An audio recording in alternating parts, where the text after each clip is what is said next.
Hey, everybody. Thanks for joining us. So, last week I caught up with the lovely Luna, and I see Luna's in chat. Hey, Luna. And tonight, doing something different. It's all about the 80s. It's been like I've got one of my favorite quotes there written on the banner. Life is like red roses and wild honey. You must taste the bitter to appreciate the sweet. And it's been a really bittersweet week for me. Some of you know, some of you don't know. I lost my uncle, who was a remarkable man, had his memorial, and it was bittersweet. He gave us a farewell,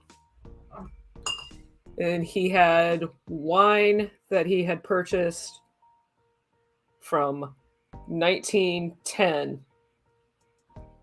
And we all got to take a sample of that.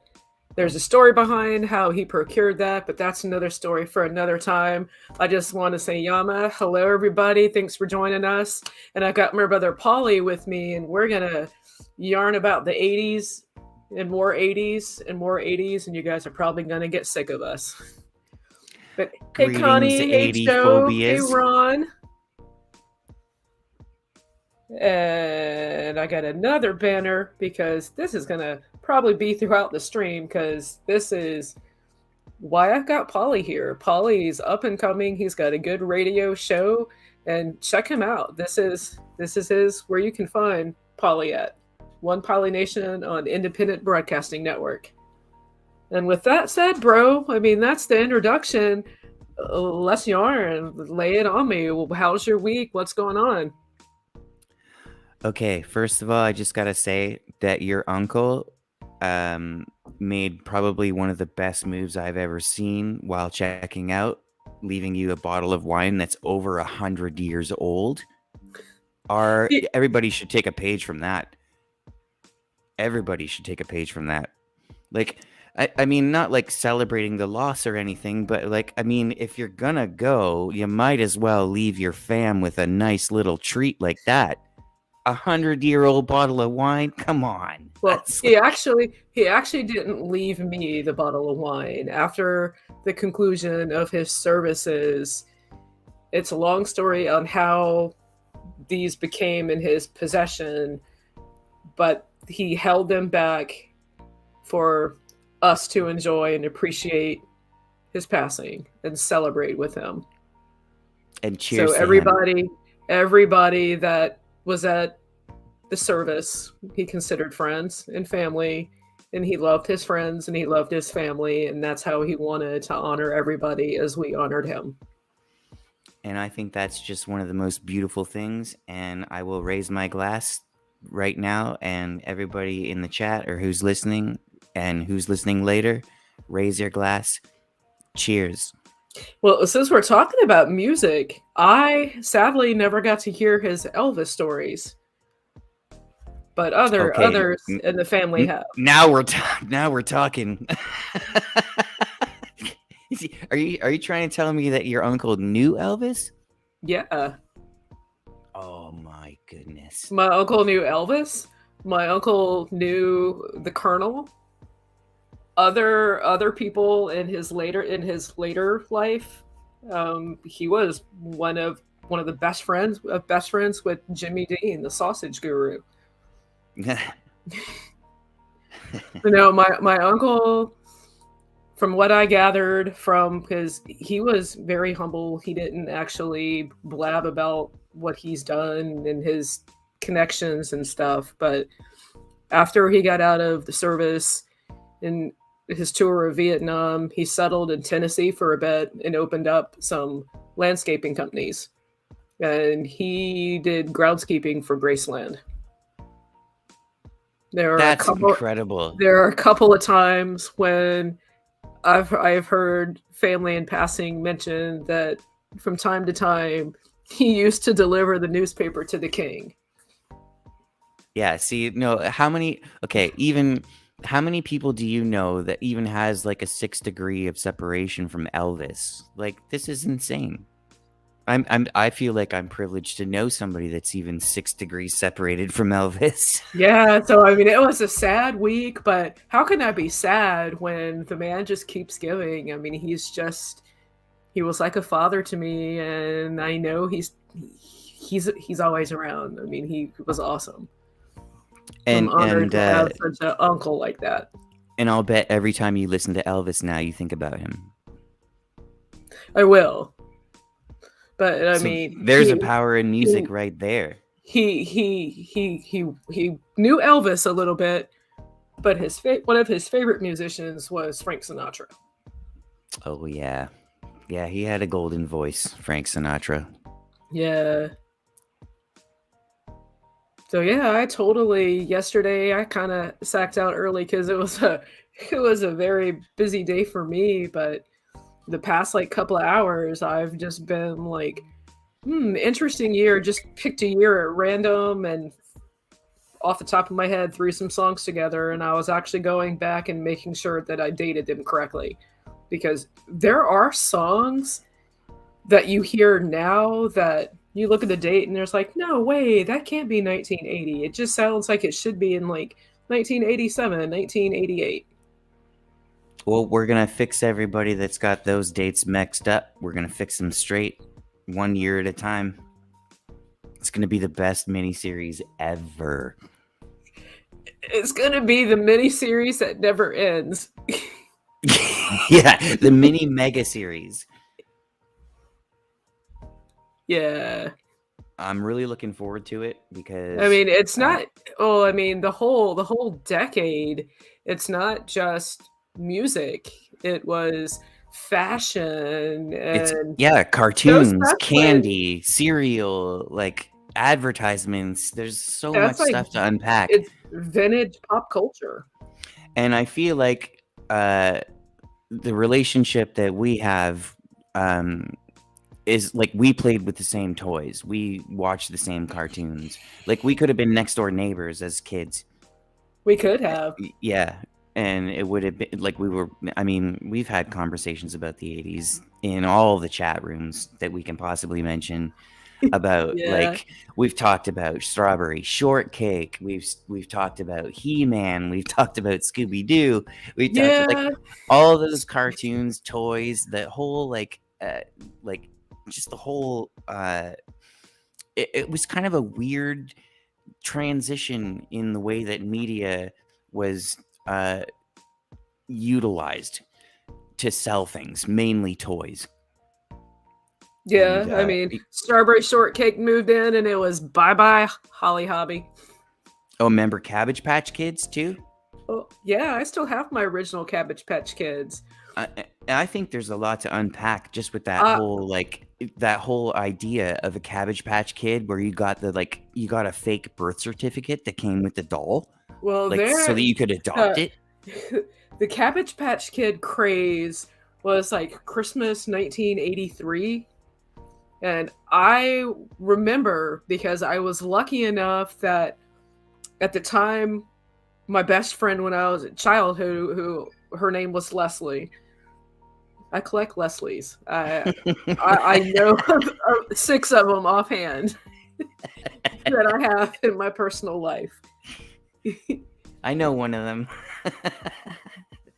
So I collect Leslie's, and it was through Leslie that I was able to get the Cabbage Patch Kids because turns out that her grandmother was like assistant manager for Kmart in the early 80s. I So remember my mom Kmart from was the like, 80s. here's money, please get this, I don't care, I want a boy and I want a girl, and I ended up getting Cabbage Patch Kids, and I actually still have them. Wow. And just for the record, Kmart has the worst security in the 80s because I managed to get away with a whole ton of free stuff from Kmart when I was a kid. This is Yeah, and I before mean, closed circuit cameras and shit. speaking of 80s, I just added Tommy to the stream. Hey, Tommy. Hey Jules, I'm here. Yeah, I mean, the internet gods have shined a light upon you for like 3 months, 4 months, no interwebs. Oh my god, I was in internet purgatory, I guess. That's what Yeah, happens. so when you Polly, live. Tommy can vouch for some of my toys. He's a local friend of mine. We have known each other for years. We have hung out multiple occasions and we still hang out on multiple occasions. But right when you walk through my kitchen, the first thing you see is a china hutch that has no china, but it's full of toys. My toys from Well, the 80s and the 90s and a few from the 70s. Tommy, can you hear me?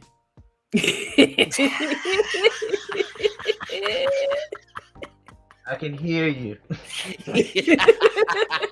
It's nice to meet you, brother. 80s, y'all on the 80s theme, I guess I can hear you because I'll be the pinball wizard.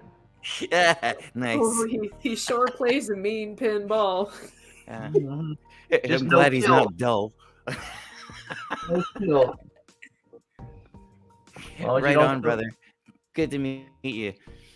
Oh yeah, Jules has like Any God. friend First of time- Jules is a friend of mine.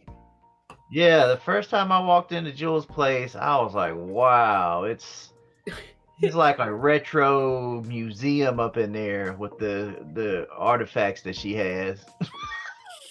Yeah, could be on that. What's that show where they go around looking at all the vintage toys that people have? What's that? Well, the thing There's that a got me, Jules is a collector of a lot of movie posters, like the Yeah. vintage ones. And I'm assuming, Jules, those are like the legit, actual print ones that they're not reproductions, correct? Reproductions as in they're reproductions of the original print. They have to be because I didn't buy those in the 80s. They were around 2000. All right, well, you got all these pristine movie posters, and it kind of sets the tone and the vibe. And then the jukebox in the living room, that's definitely vintage. Yeah, the jukebox I won, gosh, like nearly 20 years ago. I used to be a smoker, like hardcore. And years ago, Philip Morris, they were having like their 100th anniversary or some kind of anniversary, and they were giving away like 50 greats. They gave away 50 Wurlitzer jukeboxes. They were replicas of an actual jukebox, but instead of 45s, it plays CDs, and you can program to play the entire CD or certain songs. But they gave away like deeds to property, steer horns. They gave away a Picasso, and I was just lucky enough to win it. I remember filling it out like, it's a sweepstakes. Nobody ever wins sweepstakes. Licked it, put the stamp on it, and sure enough, I had forgot about it. And it was really a surprise when there was a knock on the door from 2 FedEx agents that I had to sign for this package. I opened it up, and it's like, congratulations, you won a jukebox. Yeah, not just any jukebox. It's a Wurlitzer. And anybody who has any musical background knows that Wurlitzer is like, they used to make amps and stuff for guitar players and good old- keyboards and like That good old German they're engineering. vintage. Yeah, they're legit vintage good stuff. Like Yeah, they're but like did I really? they I'll- started the whole stereo like movement where people started taking pride in the amount of sound quality they could produce out of their Yeah. equipment, right? If you had a Wurlitzer amp, you were like, top of the line at that point. But did I really win it or did I buy it? I smoked for 30 years. I'm pretty sure I bought that along the way. You probably bought 6 of them. Yeah. With your lungs. For sure. For sure, dude. Like, totally. I totally forgot about that whole like surfer accent thing that became popular in the 80s. What? Come from the Val. You know That's what? valid. I do not talk funny. Like, oh my god. Yeah, like Valley Girl, like Frank Zappa's Valley Girl. Yeah. Was it Moon Zappa? Was his daughter the one that had the Yeah. Yeah, Moon Moon. Unit. Although I have to admit, I would rather be named Moon Zappa than Dweezil. Well, he wasn't originally named Dweezil. There was like he had another. I can't remember, but he had another Jules, name. I wouldn't be originally named Dweezil either. I would change my name first thing. They changed his name to Dweezil. My parents are dickheads. They named me Dweezil. I'm gonna change my name pronto. There's a video out there. I just saw it the other day on YouTube of Frank Zappa and Moon on David Letterman, and they're discussing all of his children's names, and they did say what his name originally was, Dweezil. Yeah, I thought that would they be a had cool changed video to his see. name from birth. I just saw that the other day. I'm trying to think because they kind of made it into a joke because Frank Zappa said it rhymes with something, and the word he used, you could only think of one word that it would rhyme with, and he didn't want that name. Yeah, because that's how Frank Zappa was, though. Like, he was just the genius with that kind of wordplay. Yeah. Totally underrated, in my opinion. Joe's Garage, my favorite Zappa. Yeah, brilliant band. I always tease my brother-in-law. His name's Joe, and he owns a garage. like a legit business. Like, so it's his garage. He inherited it from his father. But I'm like, dude, you know there's a song called Joe's Garage? And he's like, yeah, by Frank Zappa, right? And I'm like, yeah, this. Why don't you rename your garage just Joe's Garage? And the big thing with Frank Zappa, especially in the 80s, was he was definitely against music censorship, and he went to DC and fought with who was it, Tipper Gore and all of them. Yeah. But the funny thing was, they had Dee Snider from Twisted Sister up and doing a congressional hearing, and they thought that, you know, from his persona, he was going to come up there and be some heavy metal type dude, and he actually spoke more eloquently than anybody. Right? Yeah, and you know what's funny about Dee Snider is, I don't know if you guys know this, but he actually ended up writing or producing a musical that ran in Toronto, where I live, for like months, and he was the main star of the musical performance. Like, it was like a Broadway kind of show. It was a musical about I don't even know if it was about Twisted Sister, but he was the main character in it, and it did very well in our city because everybody that went there knew that he was from Twisted Sister.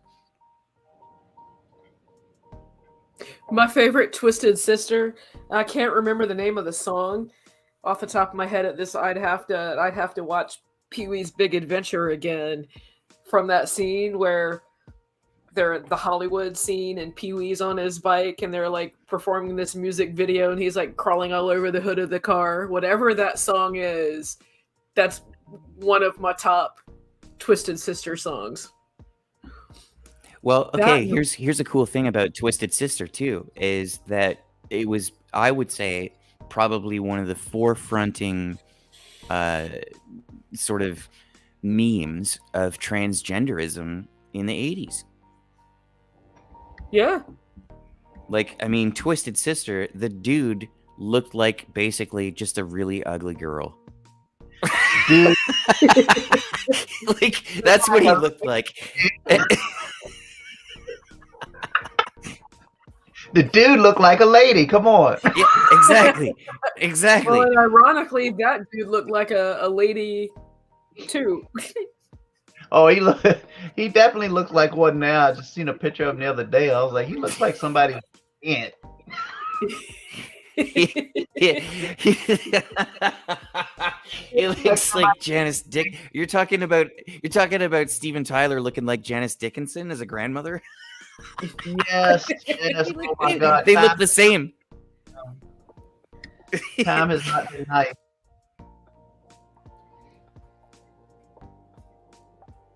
And Ron got it. The song was called Burn in Hell. Oh, yeah, of course he would get it. What's up, Ron? Long time no see. Good to see you in the chat. Mr. Moron, really good friend of mine, very genuine human being. If anybody hasn't had the Yes. chance to speak to Moron, you should, because he will enlighten. Ron is awesome and stellar. Glad Yeah, to have him in my tribe. he is definitely a stellar dude, and I'm glad to have his star in my galaxy too. You know, I was thinking about the 80s, like it was so much androgyny back then, and you could get away with it. I mean, Yep. it was accepted. You had Culture Club. I mean, Boy George, for the longest time, I was only like 4 or 5 years old. I thought Boy George was a girl. I didn't know. That started with new wave and punk. You had a flock of seagulls who had the really weird hair that wore makeup. Yeah, was it the main guy in Flock of Seagulls? He And actually was. you had Robert Smith from The Cure. They named a hairdo after Flock of Seagulls. It's called the Feather. It's an 80s haircut. It's called the Feather, and it's from Flock of Seagulls. That video is that the one from "I Ran So Far Away" video. Yeah, exactly. I was wondering, the long bangs in the front, combed over can't- your eyes. That's from the 80s. Yeah, originally he was a hairdresser, and he got into music. Him and his brother. His brother's the drummer, and they Yeah, they're had from a flock Toronto. of. Actually, they're from Hamilton, which is a city next to Toronto. Always labeled them in the category with the one-hit wonders, but they really had more than that. It was they more, did. Yeah. Space Age Love Song. Yeah, that's my favorite. Mine Space Age too. Love Song's my favorite. You, I think, a photograph of you. Yes, if a photograph of you, that was a flock of seagulls. And they, as a musician, they had a unique guitar sound, and they used delay in a way that Pink Floyd was kind of flirting with before they kind of disbanded after The Wall. And a lot of these bands like Flock of Seagulls, Tears for Fears, there was a few other ones that picked up this delay technique and sound out of their guitar, and everybody started doing it. And it's a really recognizable tone and sound. Probably not a lot of people realize that they even recognize, but it's there. And it's in Flock of Seagulls. It's in even some of Peter Gabriel's 80s music. It's in some of Def Leppard stuff. The same sort of guitar sound / tone / delay effect is in all of these things. It's like that's when it started, the 80s. Yeah, there's another. There was a little synth in the early 80s, and then when the Human League were pioneers of synth. Oh man. Yep. I love me some Human League. Speaking I of love me some pioneers, Human League too. you guys know Devo, right? Oh yeah. Devo, the Clever- band? Yeah, clever- okay. They're Clever huge, name for a band. They invented something called MIDI. And MIDI it's an acronym. It stands for Musical Interface Digital something. It's basically a way for a computer to communicate with an instrument, like a musical instrument. Yeah. Oh, yeah. And Devo invented that. Yeah, MIDI Devo is invented huge. MIDI. And yeah, they invented it. And Hey, so without really- Devo, we wouldn't have all the electronic bands that we have now. No. Because every single electronic band now uses something with MIDI. Yeah, that's It's still like a- widely. Hey, Yeah, it's like a tool. Like now, it's it's a tool as common as a hammer. For you had music. so pioneering acts that came out of I would say like the late 70s, early 80s. It was just so much creativity back in that time period. You had it was a drum effect that Prince used to use, and it ended up Phil Collins started to use it, and a couple other groups, and it's a very distinct drum sound, and it's pretty much dominant in all the 80s songs that you hear. And it was a processing that one person innovated, and then they all jumped on it and were able to use it. Yep, and I think I know what you're talking. It's called gating. Yes, yes. If you guys want to get technical, I can explain what that is, but I don't really know if that's really worth going Yeah, into That is right now. that is it. I'm not up on my mental acuity tonight, but that is definitely it. I mean, for me, the best drum machine, stepping out Joe Jackson. Oh, yeah, which coincidentally, Jules, when we went to see him, he told us that the drum machine on that was like the standard disco beat that was on that particular Yeah, that the drum machine that he brought out and played stepping out was the one that he was using in the early 80s. That was the That was original drum probably machine. an 808. and it just had disco on there, and he hit it, and it's unmodified, and he just went with it and layered all the other instrumentation on top of it. Yeah, that Well, was one of my favorite speaking of concerts. stepping out, there's a song that I have lined up in my playlist for tomorrow's show on the Independent Broadcast Network. That's called "Stepping Out," and I picked it because it was called "Stepping Out," but it's not Joe Jackson. But it's still a really cool tune. Cool. And stepping out was the glockenspiel. Yeah, Yeah. we. Yeah.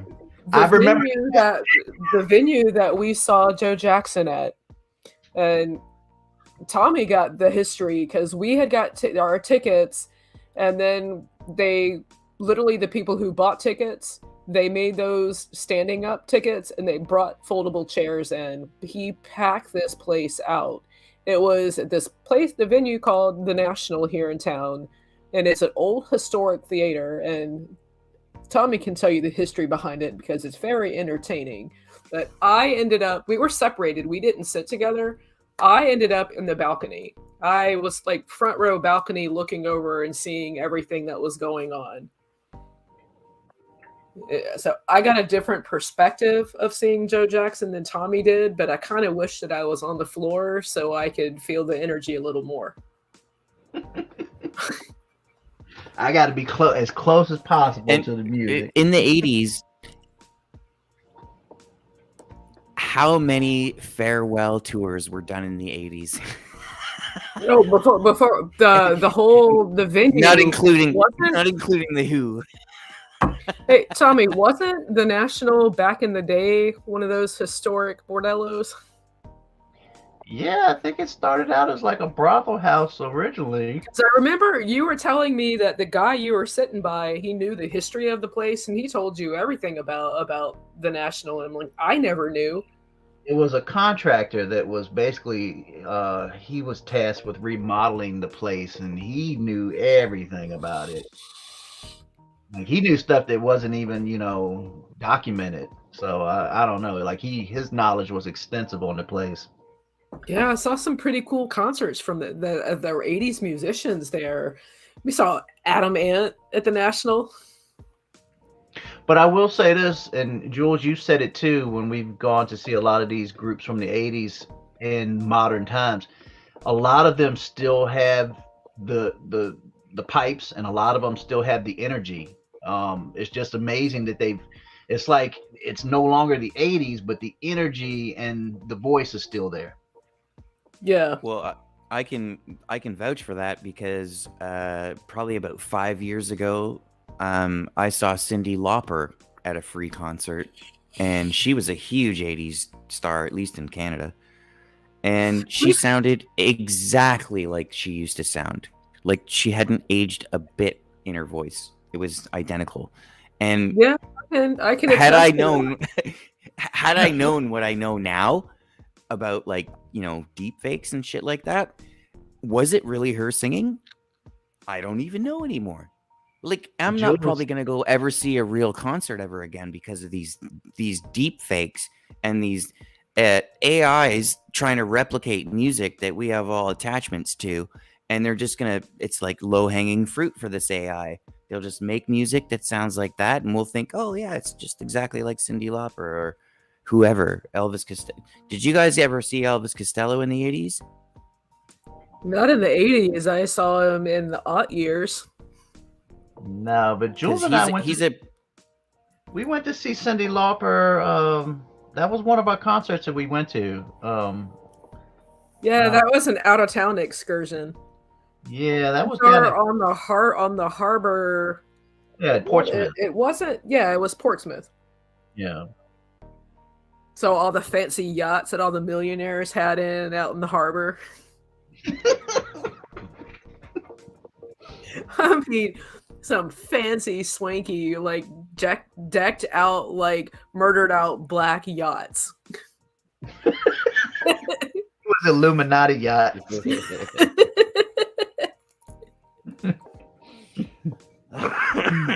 Yeah, one of the 80s musician that I'm glad that I got the opportunity to see because they're no longer here. In the 90s, Dogs with Wings was a tour, but it was Tom Petty. Oh wow, yeah. That was an awesome live show. He's one of the ones I regret not seeing live, for sure. And Tom Petty in the 80s, that's like his best stuff, in my opinion. When he was doing that duet with Stevie Nicks from Fleetwood Mac, Refugee, I think it's called. Yeah, that was a good song. Yeah, and him and Stevie Nicks combination, I mean, just brilliant. What was the origin of that song? And then we had things like Bryan Adams and Tina Turner. Yeah, a lot of those duets, did you guys ever? Well, I was just gonna say, it seems like the duet thing came out like in the 80s. That it's like the invention of the duets. Like they take two megastars, and you throw them together and make a duet, and then you sell both records, right? We had Tina Turner and Bryan Adams. We had Tom Petty, Stevie Nicks. You had Aretha Franklin and George Michael. You had Kenny Rogers with a lot of them. You had Kenny Rogers with Sheena Easton. You had Kenny Rogers with Kim Carnes. Kenny and Dolly. Kenny Rogers and Dolly Parton. So, you know what would be cool, Jules, is if we save the year 1982 for the duets. If there's a way we can do that. I have 1982 is my personal best year for music. I have enough material from that year to literally spend an entire month. That was not only was it a good year for pop music, I did a deeper dive, and that's where new wave and alternative rock shines. Yeah, that was a sick year for music. And Simple Minds was out around that time, I'm pretty sure. And they're close to my heart because they're a Scottish band. I hear Zoe. Oh, I was just going to ask, do you guys hear Zoe? Because I think she wants you to feed her. It's all good. My children are not in the room with me at the moment. But there was the music. The music was so different in the 80s. I like the early 80s music because it was such a diverse mix. In the early 80s, for me, and music is subjective, but this is how I interpret the music of the 80s. So I don't think music is subjective, but okay. You're coming in from the disco era. And in the early 80s, there's still that disco influence. Even in 1980, Funky Town, total 70s disco vibe, but it's from the early 80s. And then pre-MTV, you had all these crossover artists. You could turn on the AM radio and you could hear rock music. You could turn the AM radio on and you could turn the FM dial on and you could hear a country crossover. Yeah. And there were do you know what like Ronnie Millsap, Alabama, the Oak Ridge Boys, the version of MTV that I believe that the version of MTV that we have now, and even that MTV was around the 80s. I remember watching Thriller and stuff like that. But the real like 80s music like sort of mainstream media thing was, I remember this guy called Casey Kasem, and he would do a show. Do you guys remember Casey Kasem?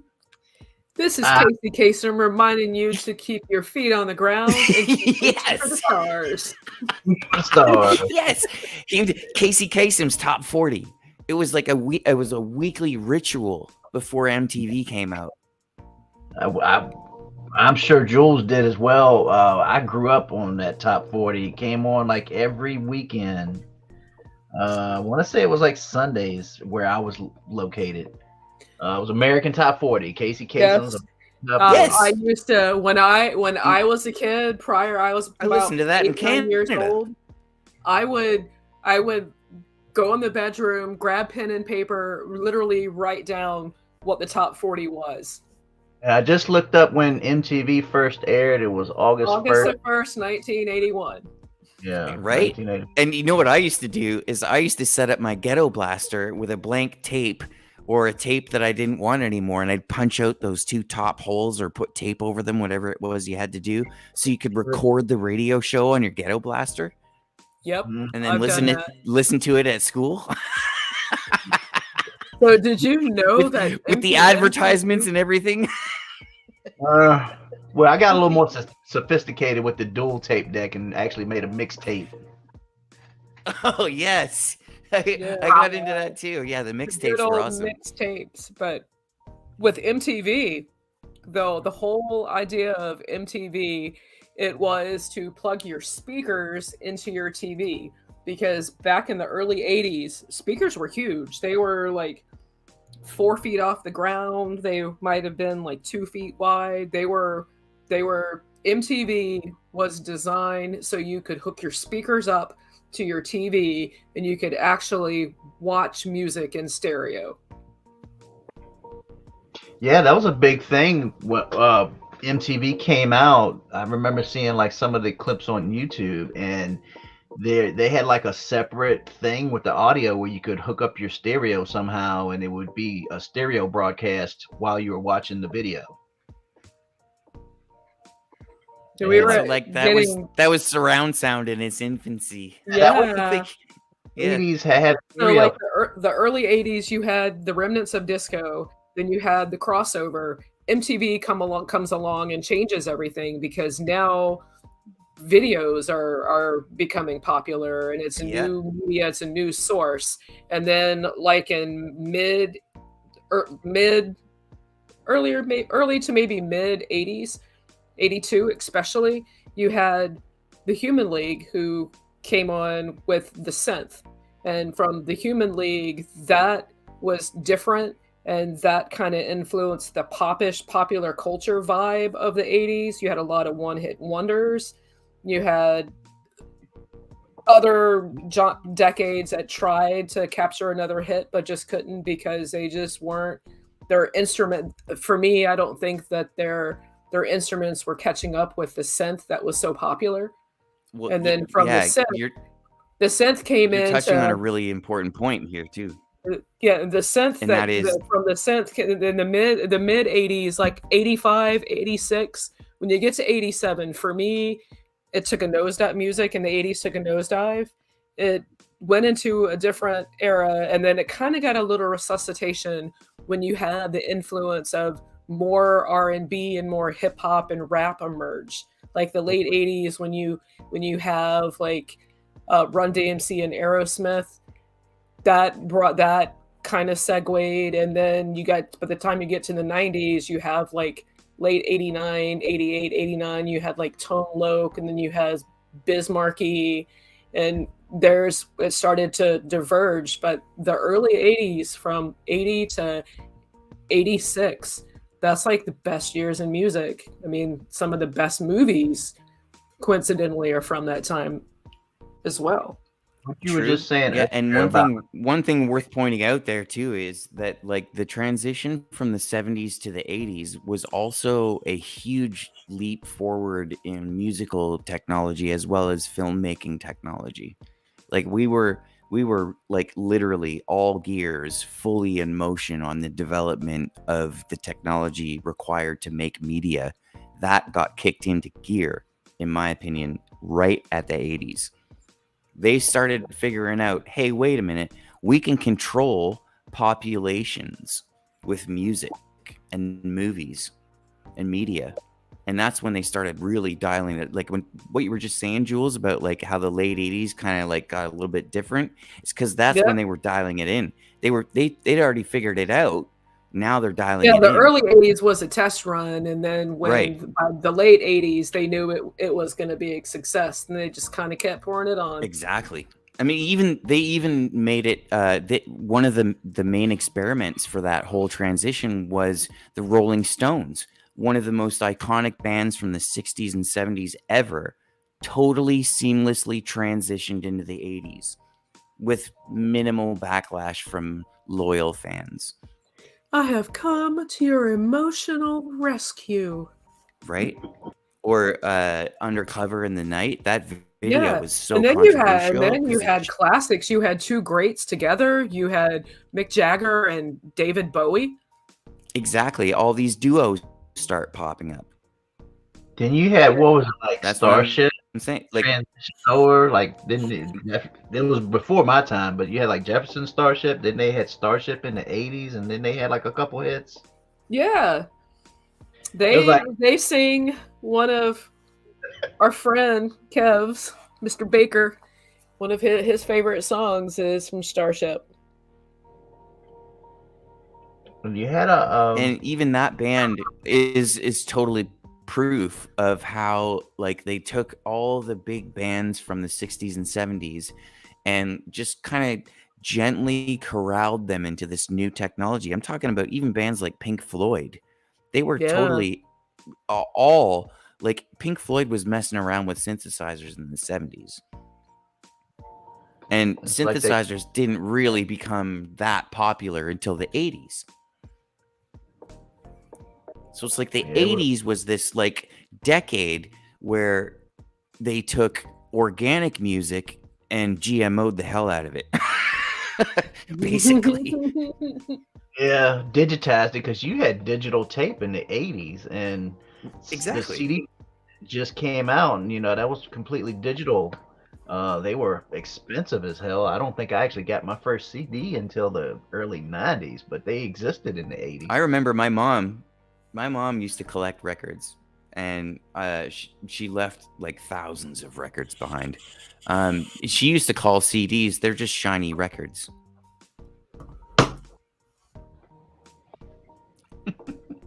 And now nobody buys anything. No. Transition to streaming now. It's like you don't really actually own it anymore.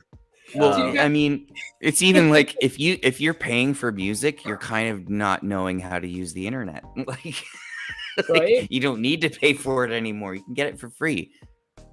I have no problems with that as a musician. I have no problems with free music. I think it should be free. As you're saying this, in my mind, I'm picturing that episode of the Chappelle Show where the one, like, if the internet was involved, and then he's like walking around with this big old bag of downloads.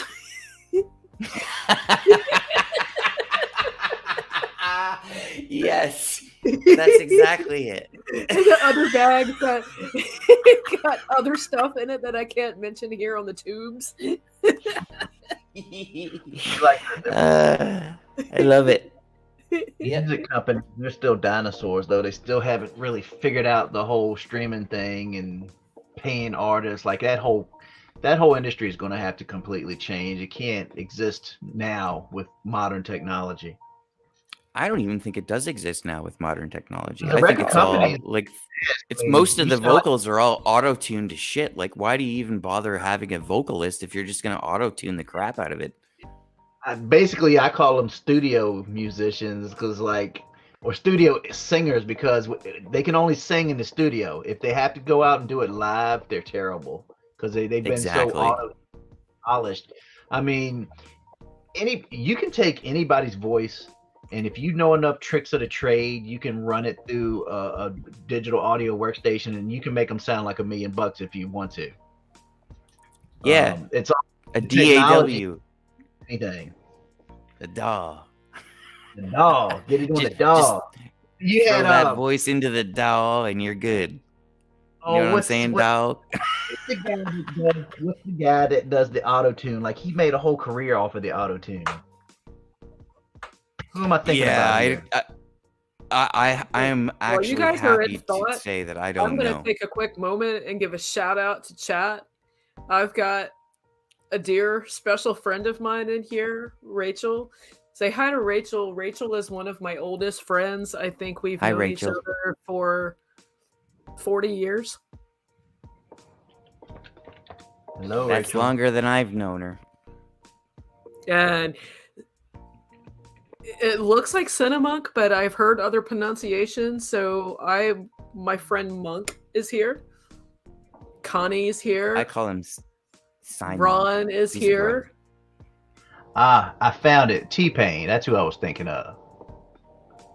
And Connie's here. Connie, big hugs. Yeah, and anybody lurking or future people who stumble upon this and decide to stick I see around. Hello. Mally Good to just have you dropped. here. Mally just dropped a quad heart and some. I don't know what that is after the quad heart, but it's something. Hey, my Quad eyes. heart and it's something. It's a bouquet of flowers. Oh, is it? Yeah. I wanted to unwrap it and eat it. I thought it was something I could eat. Oh. Never mind. I'm a little sunburnt and disheveled, so my apologies for not being on cam tonight.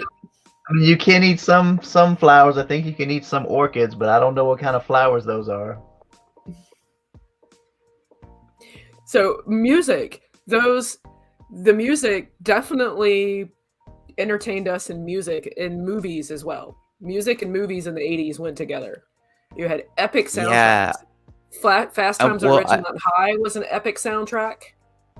I feel like maybe the 80s was the actual synergy between soundtrack and movie. Like, I mean, I know, okay, because the only reason I know this happened before the 80s is because of a movie called Easy Rider. And that had a soundtrack. And it was epic. And it still is. If anybody hasn't heard the Easy Rider soundtrack, go listen to it. It's not only a great movie, it's a sick soundtrack. It's just perfect. And I think the 80s was like looking back on a movie like that and being like, well, we can sell records with the movie now. We don't just have to sell the movie. After someone sees the movie, they can go buy the record. And whenever they listen to the record, it's like they're watching the movie all over again. And everybody fell for it, including me. My first me CD too. that I ever bought was the Days of Thunder soundtrack. First CD I ever bought. It was total synergy between the movie, the soundtrack, and the merchandise, because you had the merch to go with everything else as well, and it was all synergized together. Look at E.T., you had the merch. I mean, that was huge. And then now I hear them talking about remaking E.T. You can't remake E.T. That's not a movie that can be redone. The biggest franchise to True. capitalize on soundtrack, merch, and movie was Ghostbusters. Oh yeah, that was. I would have to agree with you there, Jules. Yeah, that was when they cracked the nut. You know, like they were like, oh yeah, we just do this, package it like this, release it like that, get a black dude to sing the song. And my favorite line from Ghostbusters, because it was in the 80s when black people were still looked at differently in the 80s. Say what you will about that, but they did a really good job with movies like Ghostbusters would probably be the acme of how you package a movie with a soundtrack. Because everybody went to see Ghostbusters. Everyone. That was huge. What was that, 84? 84? yeah, Was 84. It's off the top of my head, making me remember back, but... well, the theme song to that, I mean, you guys know that was kind of controversial because they ended up in court over that. Yeah, they did. Somebody actually got a very, very nice settlement out of that deal. Something about that's actually yeah. a drug. They That's wanted an some kind of. unknown. That's actually not as known as you might think. Like, I'm surprised you're bringing this up because I don't think a lot of people know about that whole thing. That should be maybe a talking point in the future when we do the 1984 show. Just talk You mean about that. let's be specific. What 1984? Are we talking about 1984 the book or 1984 the year? Okay, wait, yeah. We're living Yeah, in 19, but that's a whole nother conversation on that. Yeah, that's why I have to ask if we're talking about the book or the movie or the decade. I mean the year. Just the year. Just the year. Let's not get too far ahead of ourselves. Did either one of you notice the similarity between those two songs? Because it only got brought up to my knowledge like later on. Like I became aware of it in the 90s that it was a whole court case over it. I mean, I had heard both songs back then, but I never put them together. Well, to be honest, I'm surprised there hasn't been more court cases over songs because there's only a certain amount of notes, and even Led Zeppelin was sued by, I think, Willie Dixon, and he won because they basically just used his words, but they put them over totally different music. So I don't know. It's kind of a gray area, I guess. Like, there's only 8 notes. Like, eventually, 2 people are going to come up with the same thing. It's only so many you can arrange and use, and you're right. I mean, even if it's unintentional, I mean, how can you sue somebody over that? Because then you got to prove that they aware of it. Well, yeah, that's what I mean. Like, how do you, at a certain point, once a certain amount of songs have been written, and I'm thinking that this has probably been achieved by around the time of the 80s, like, we've already used all the notes. We've had people before us like Beethoven, Mozart, Holst, like geniuses in music and mathematics. And music and mathematics are the same to me, so I might be using mathematics liberally there. But that being said, if there's only 8 notes, you can do the math. Eventually, somebody is going to come up with the same song. And not only that, I think the 80s was when they actually realized that there's a formulaic process that you can use music for to get people to buy shit mindlessly. Oh yeah, they had tricks of the trade. They had perfected at that point in time. Yeah. You had the mass marketing. You had a lot of the 4/4 timing on everything. I mean, they had it down. It was down to a science. And it still is a science. And that's why if you listen to any new music today, it all sounds the same.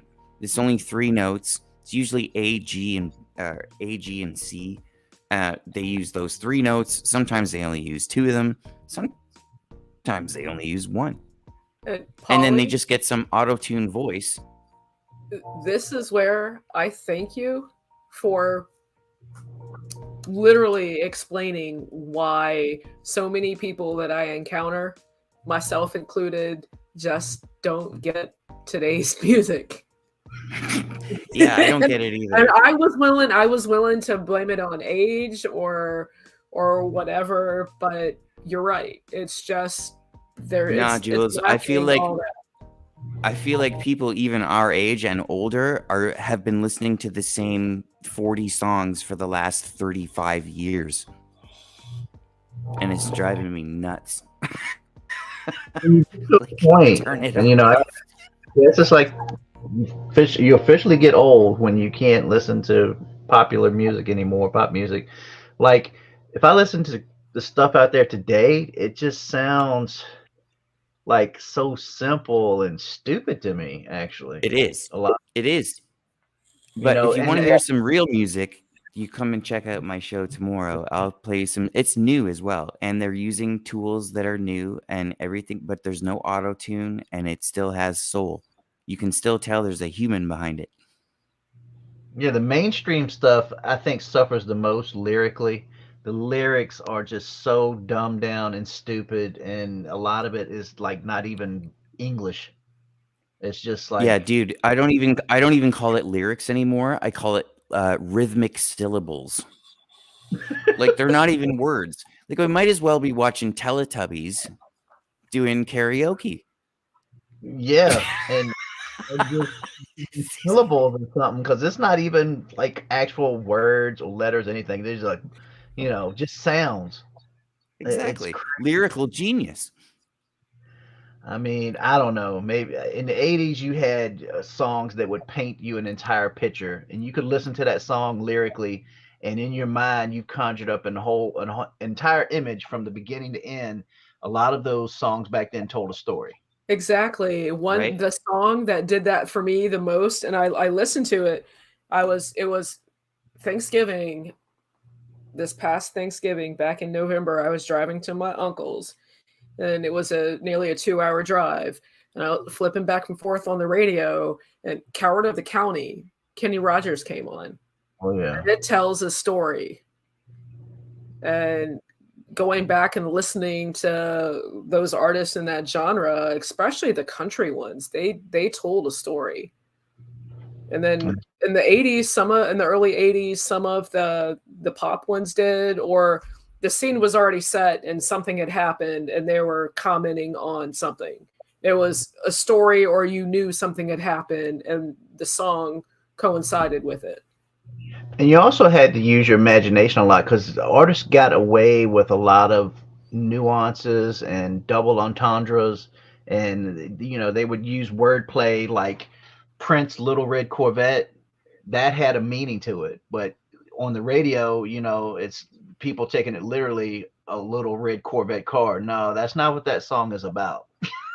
Well, yeah, I mean, then you had even women did that. You had She Bop, Cyndi Lauper. Oh, you had then you had the Vapors was it turning Japanese. Sheena Easton with Sugar Walls, Jules? Yes.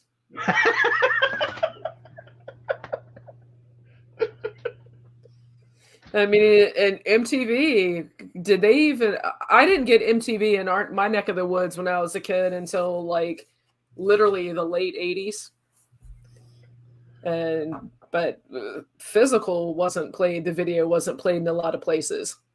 Yeah, and she told that story of that song, and that was kind of risque for her at that point in her career. It was. That was another great concert. That was Olivia Newton-John. A lot of things that they got away with in the 80s, you'd never get away with now. You would be so unwoke and canceled in an instant if you did half the things that we all love from the 80s.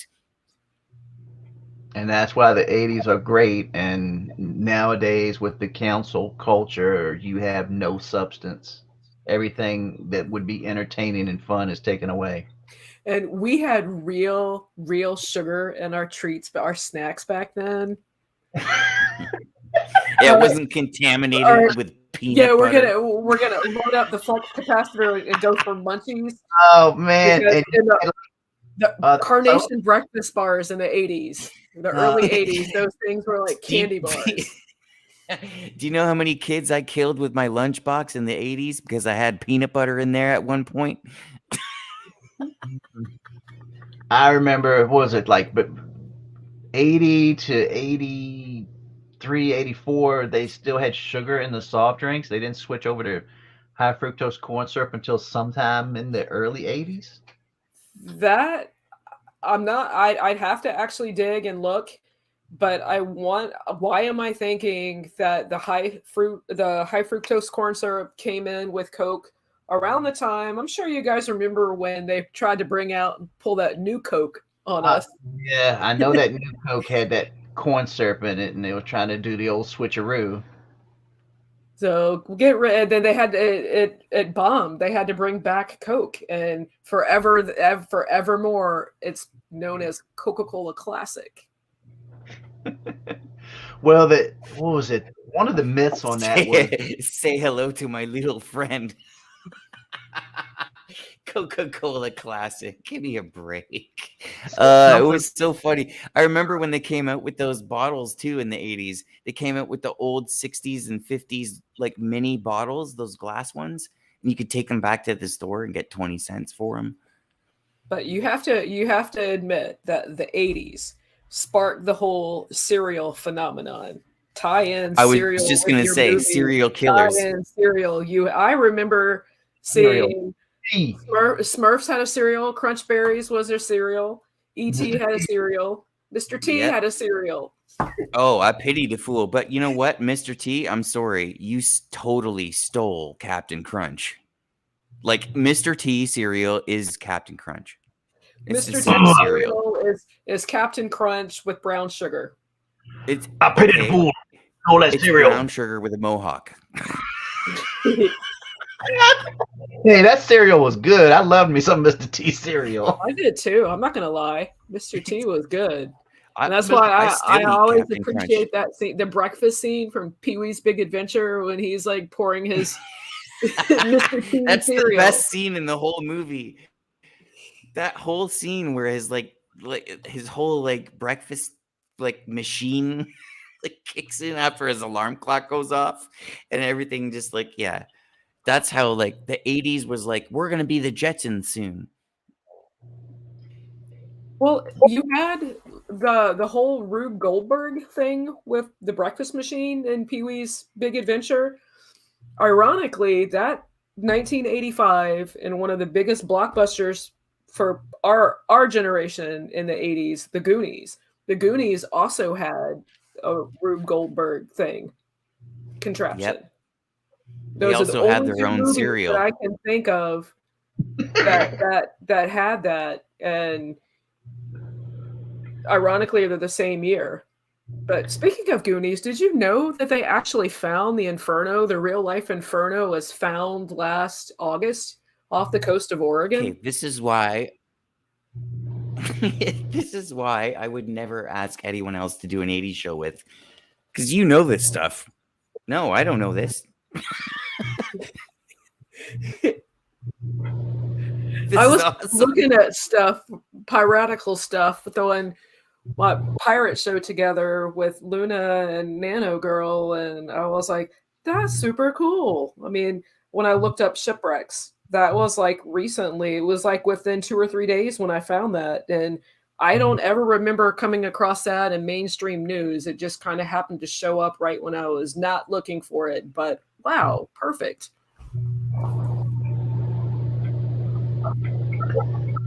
And I never knew that Goonies had a cereal. I didn't know they had one either, but I'm not surprised because it was like you were big time. I live in Canada. You know, I know Nintendo had They a try cereal. shit up. cereals They in the try box. shit up on us up here that they don't try down on you guys. Like the Goonies cereal.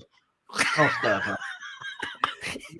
Who the hell eats a bowl of Goonies? It doesn't even sound good. I probably least a bowl would of- if it was available in the States. I mean, they tied in Baby Ruth with that. Yo, That's too she'll funny. eat You anything. probably would. Oh my god, that's All right, amazing. all right. Funny story about the kid from Life. Yeah, Mikey, he likes it. I remember that kid with the Czech cereal. That kid is a distant cousin of mine. Somehow, some way, we're probably related because we have the same surname.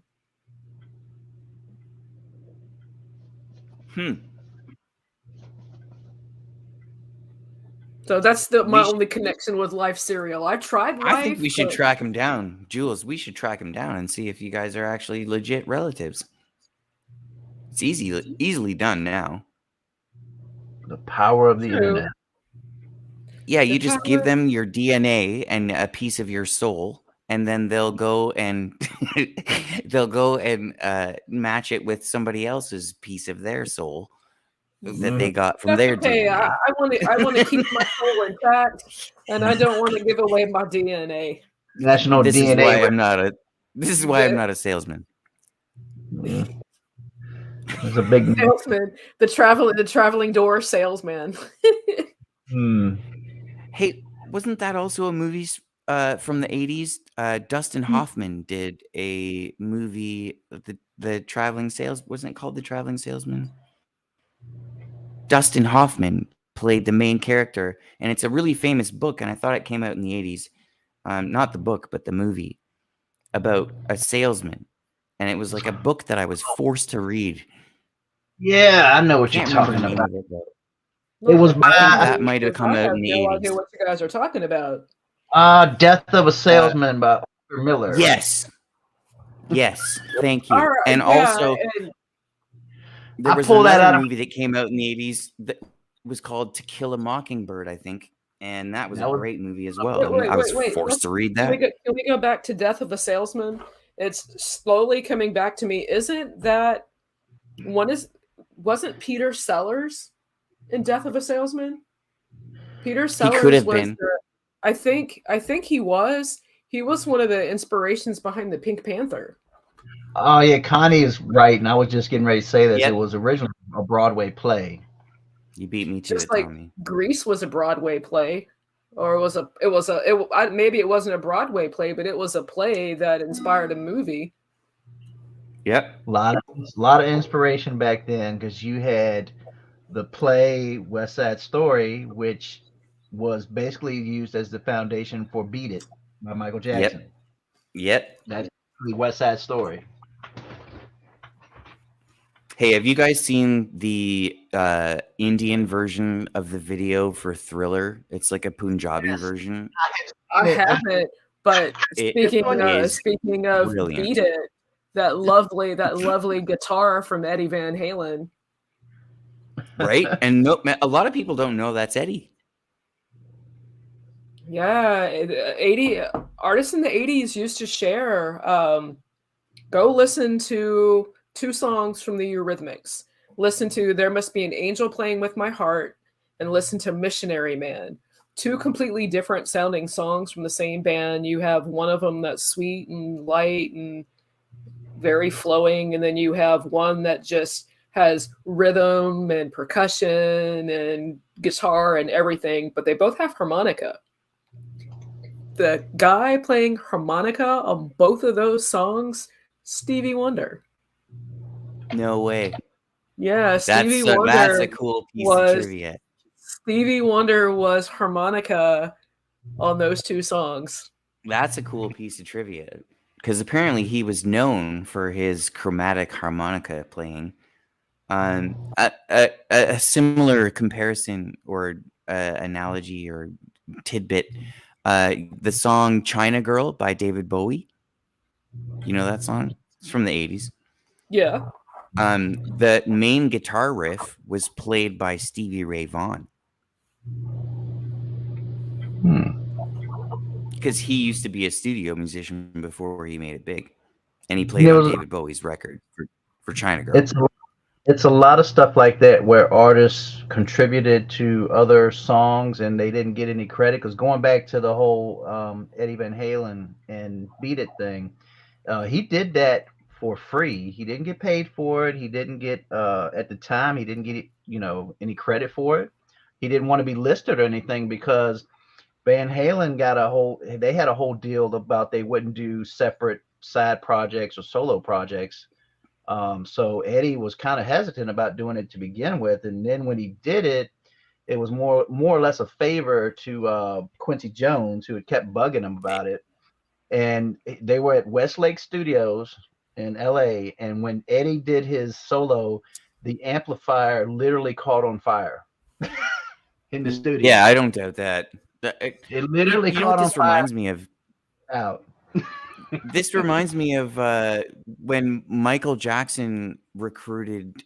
I'm not saying Michael Jackson personally recruited Slash to play on his song, but Black or White, I believe it's Slash that plays guitar on that song. And like, if you're gonna compare guitarists to Eddie Van Halen, someone like Slash is going to be the only one you're going to compare it to.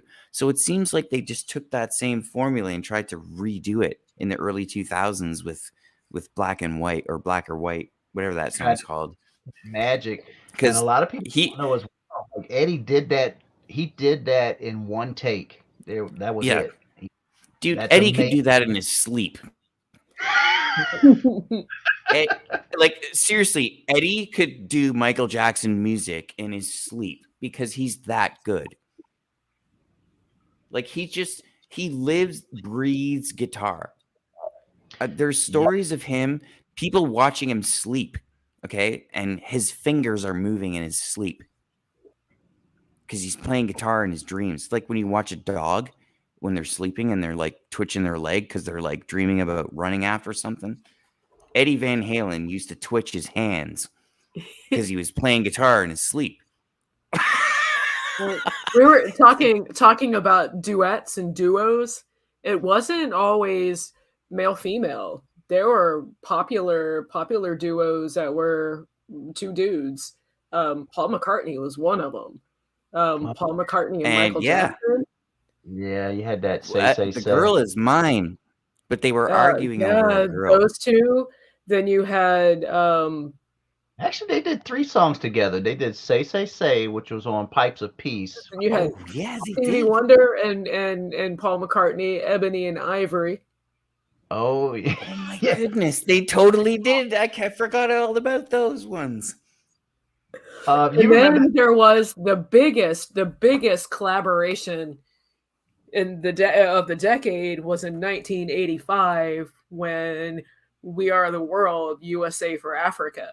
Who's Which, who of everybody was in that song. And even that, to this day, I can hear that song and go like, that's Kim Carnes, that's Michael Jackson, that's Quincy Jones, that's Cyndi Lauper. I that can was hear that song and know exactly who's singing it. that was done after after the AMAs that night, the American Music Awards. All of them went over to Kenny Rogers' studio. Is where that was recorded at. Good old Uh, Kenny. It always comes back to Kenny. I mean, even one of my favorite Seinfeld episodes was Kenny Rogers. and the big story with We Are the World. What is the one artist that comes to mind that was huge at the time that wasn't in it? Can you think of it? Either one of you? There was one artist that's not on it that should have been on it but wasn't. Bob Why am I Geldof. thinking Prince? It was Prince. Prince is the only artist. He was invited to do it. Quincy Jones called him up and practically begged him to do it, but he refused to do it. And while they were recording We Are the World, Prince was in a bar somewhere having a drink. Oh well. There's It a whole wouldn't. about that. I Their don't know why. loss. But most people don't realize that happened. But the metalheads got together and did their own get together hard Yeah. rock headbanging charity drive, and it was called Hearing Aid. Yes, that's on YouTube, and that whole video's on there. Which it's not a bad song. I mean, for the No, I time. mean you had the Pioneers, you had Dokken, you had all those groups on there on Hearing Aid. Oh, yeah, you had the who's Danzig. who of the heavy metal scene back then. And in many ways, would you guys agree, or I'd like to hear your thoughts on how We Are the World kind of, because it was the first musical charity drive, so to speak. Then you had events pop up. What's You You guys had remember Live Aid? the one for farmers?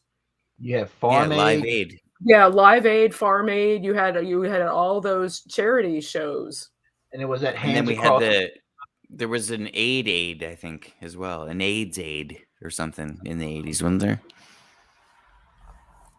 There was Hands Across America. Yeah, there was a lot of charity after We Are I the think Freddie World. Mercury headlined that show. You don't see any of that anymore either. I mean, it's not so much about giving and charity and something being bigger than yourself now. It's true. I don't know if it's because of social media or the internet. It's kind of like everyone now it's all about me. And Yeah. Well, if you look at the difference between Woodstock, let's say, for example, and then something like Farm Aid or Live Aid, and then you take those Farm Aid or Live Aid examples and compare them to something like SARS stock, which was in 2003, we had this outbreak of SARS and people started losing their shit. And we had a concert in Toronto and it was like in this huge airfield. So like 500,000 people were there. It was just like Woodstock. It was just like the 90s reincarnation of Woodstock. The Rolling Stones played, AC/DC played, Flame. Like there was so many bands from every single genre. It was a $10 ticket. Everybody went to this show. It was basically a reincarnation of a Woodstock or a Live Aid, a Farm Aid, that kind of thing. It's almost like they can't put on one of these epic shows without having a reason that's kind of pathetic first. Like there has to be some kind of tragedy for us to think, hey, it would be a really good idea if we got all the most talented people in the world together and play a show to raise money for this catastrophe that's going on. Well, why don't we just do that anyways when there's no catastrophe? Yeah, Why don't we just always do that? Just always do that. like the mentality has changed. Well, just you brought up Woodstock 69. Easy analogy is like Woodstock 69 versus Woodstock 99, which when they tried to recreate it, that one was a total disaster. Ended up in what they burnt the venue down and rioted, and Yep. somebody died, and a couple of women got raped at that venue. It was horrible. It was like hell. Uh, and that's not what the spirit of Woodstock was about. I mean, I wasn't around for 69, but I've seen all of the archive video footage, and it was a completely different vibe in 1969. It was more about coming together and peace and love. And in 1999, Woodstock was dominated by corporate greed because it was like $10 for a bottle of water. Yep. It was about advertising. You're right. You're totally right. And I believe that the 80s was the decade that brought in the malicious / evil hand of advertising into music. It was then when they really started to dial it in, started attaching it to movies, started attaching it to comics, cereal, toys, like Yeah, well, I mean, everything. looking Yuri, okay, Yuri, whatever his last name was, Geller, was it Yuri Geller? Yep. Or am I thinking of a different Yuri? He's the one who basically takes 3 generations, and we were we the third generation, or of TV, which would be the 50s, well, the 60s, 70s, 80s. That could be the third generation of TV. But we were the first generation for that. We were the trial run of, it's called a TV program. Exactly. It's a You tell used to it's a get you used to get a tell-live business. magazine that was hidden inside your you used to get a magazine that was hidden inside your newspaper every Yeah, well, week. I mean, And it was even called in the TV magazines, Guide. It the would tell old you the what was going to old be on the TV. the That's old all the Mad magazine did. magazines, you had to fold them in, and there was the hidden image. Oh yeah, the last page of Mad Magazine had those. Yeah, the But what fold I'm in. saying here is that we actually had a printed schedule in the 80s that told us what time shows were going to be on TV. And you just look in the book, like a phone book, and it would tell you, oh, I'm looking on. Oh, no wonder Cheers isn't on. It's not Wednesday. I'm looking under Wednesday. I'll flip the page over to Thursday and see what's on at 8 o'clock. Like, that's what we used to do. Because sometimes you got to go where everybody knows your name. They had TV Guide that Exactly. came out. People actually paid for that. It was like that book they would send in the mail, like a magazine called TV Guide. They would tell Yes. you the schedule of every show that was on particular day and time. Exactly. People It would paid. tell you what you could put on your idiot box, what number to tune it to, so you can buy more stuff. Going over to visit friend's house back in the 80s, you could always go into the restroom, loo, whatever you want to call it, and you would be certain to find a copy of the TV Guide and or Guidepost. And there was no pausing or rewinding or forwarding. There was no TiVo. no streaming. People schedule their lives around some TV shows, and the ones I'm going to throw out there is going to be like Dallas and Dynasty. They were huge. Those shows were events. Like I know Jules knows Who Shot JR. I never. You know what though, confession, dude? I've never. The I don't know 80s Who Shot was the JR. I birth was of too young to soaps. watch that. I mean, those shows were huge. Like on Friday Well, night okay, when Dallas would come on, people would just like shut down. Like, no, I'm watching Dallas. I ain't going out doing nothing. exactly. And They also scheduled name time me around one show. miniseries.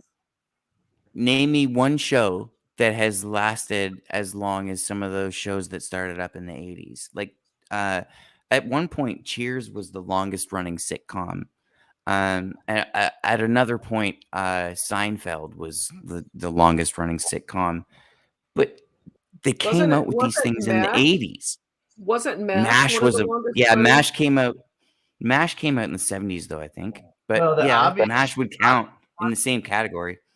the obvious one that started in the 80s, it's still running to this day. The only one that I can think of would be The The Simpsons. That's Simpsons.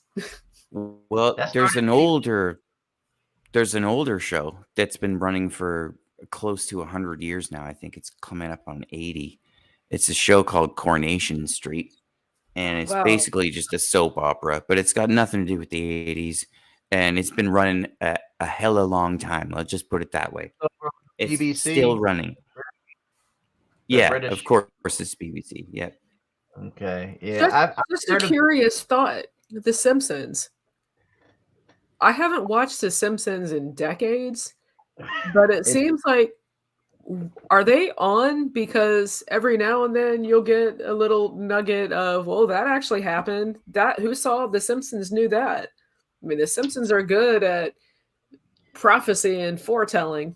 I'll say there's so many YouTube videos of the Simpsons predictions of the future, and they come true. Most lately, they predicted the run on the bank. That's Hey, saw that one as well. There's one movie from the 80s that I really wish would come true, and that's the movie called Baby. And if nobody knows what that movie's about, it's about two stupid American archaeologists go into it's the the Amazon dinosaur. jungle and they found a baby dinosaur. It's a brontosaurus, no doubt. And it's just a baby. And that's why the movie's called Baby. What a great movie. No soundtrack, ironically, but there you go. It's some crazy B movie. Why didn't that movie have a soundtrack? Yeah, there's some great. Jewel of the Nile didn't have a soundtrack. At least I don't think it did. It might have had a score, and Romancing the Stone might have had a score as well. Romancing the Stone, Eddie Grant. I was going to say Billy Ocean, but you're right. It's Eddie Grant. Eddie Grant did Romancing the Stone, and you had the popularity that he was having at the time with Electric Avenue. So Eddie Grant did Romancing the Stone, and Jewel of the Nile. Jewel of the Nile was Billy Ocean, the king of 80s movie soundtracks. Obvious choice, Kenny Loggins. God, he did so many Top Gun soundtrack. Footloose. Exactly, I was just gonna say.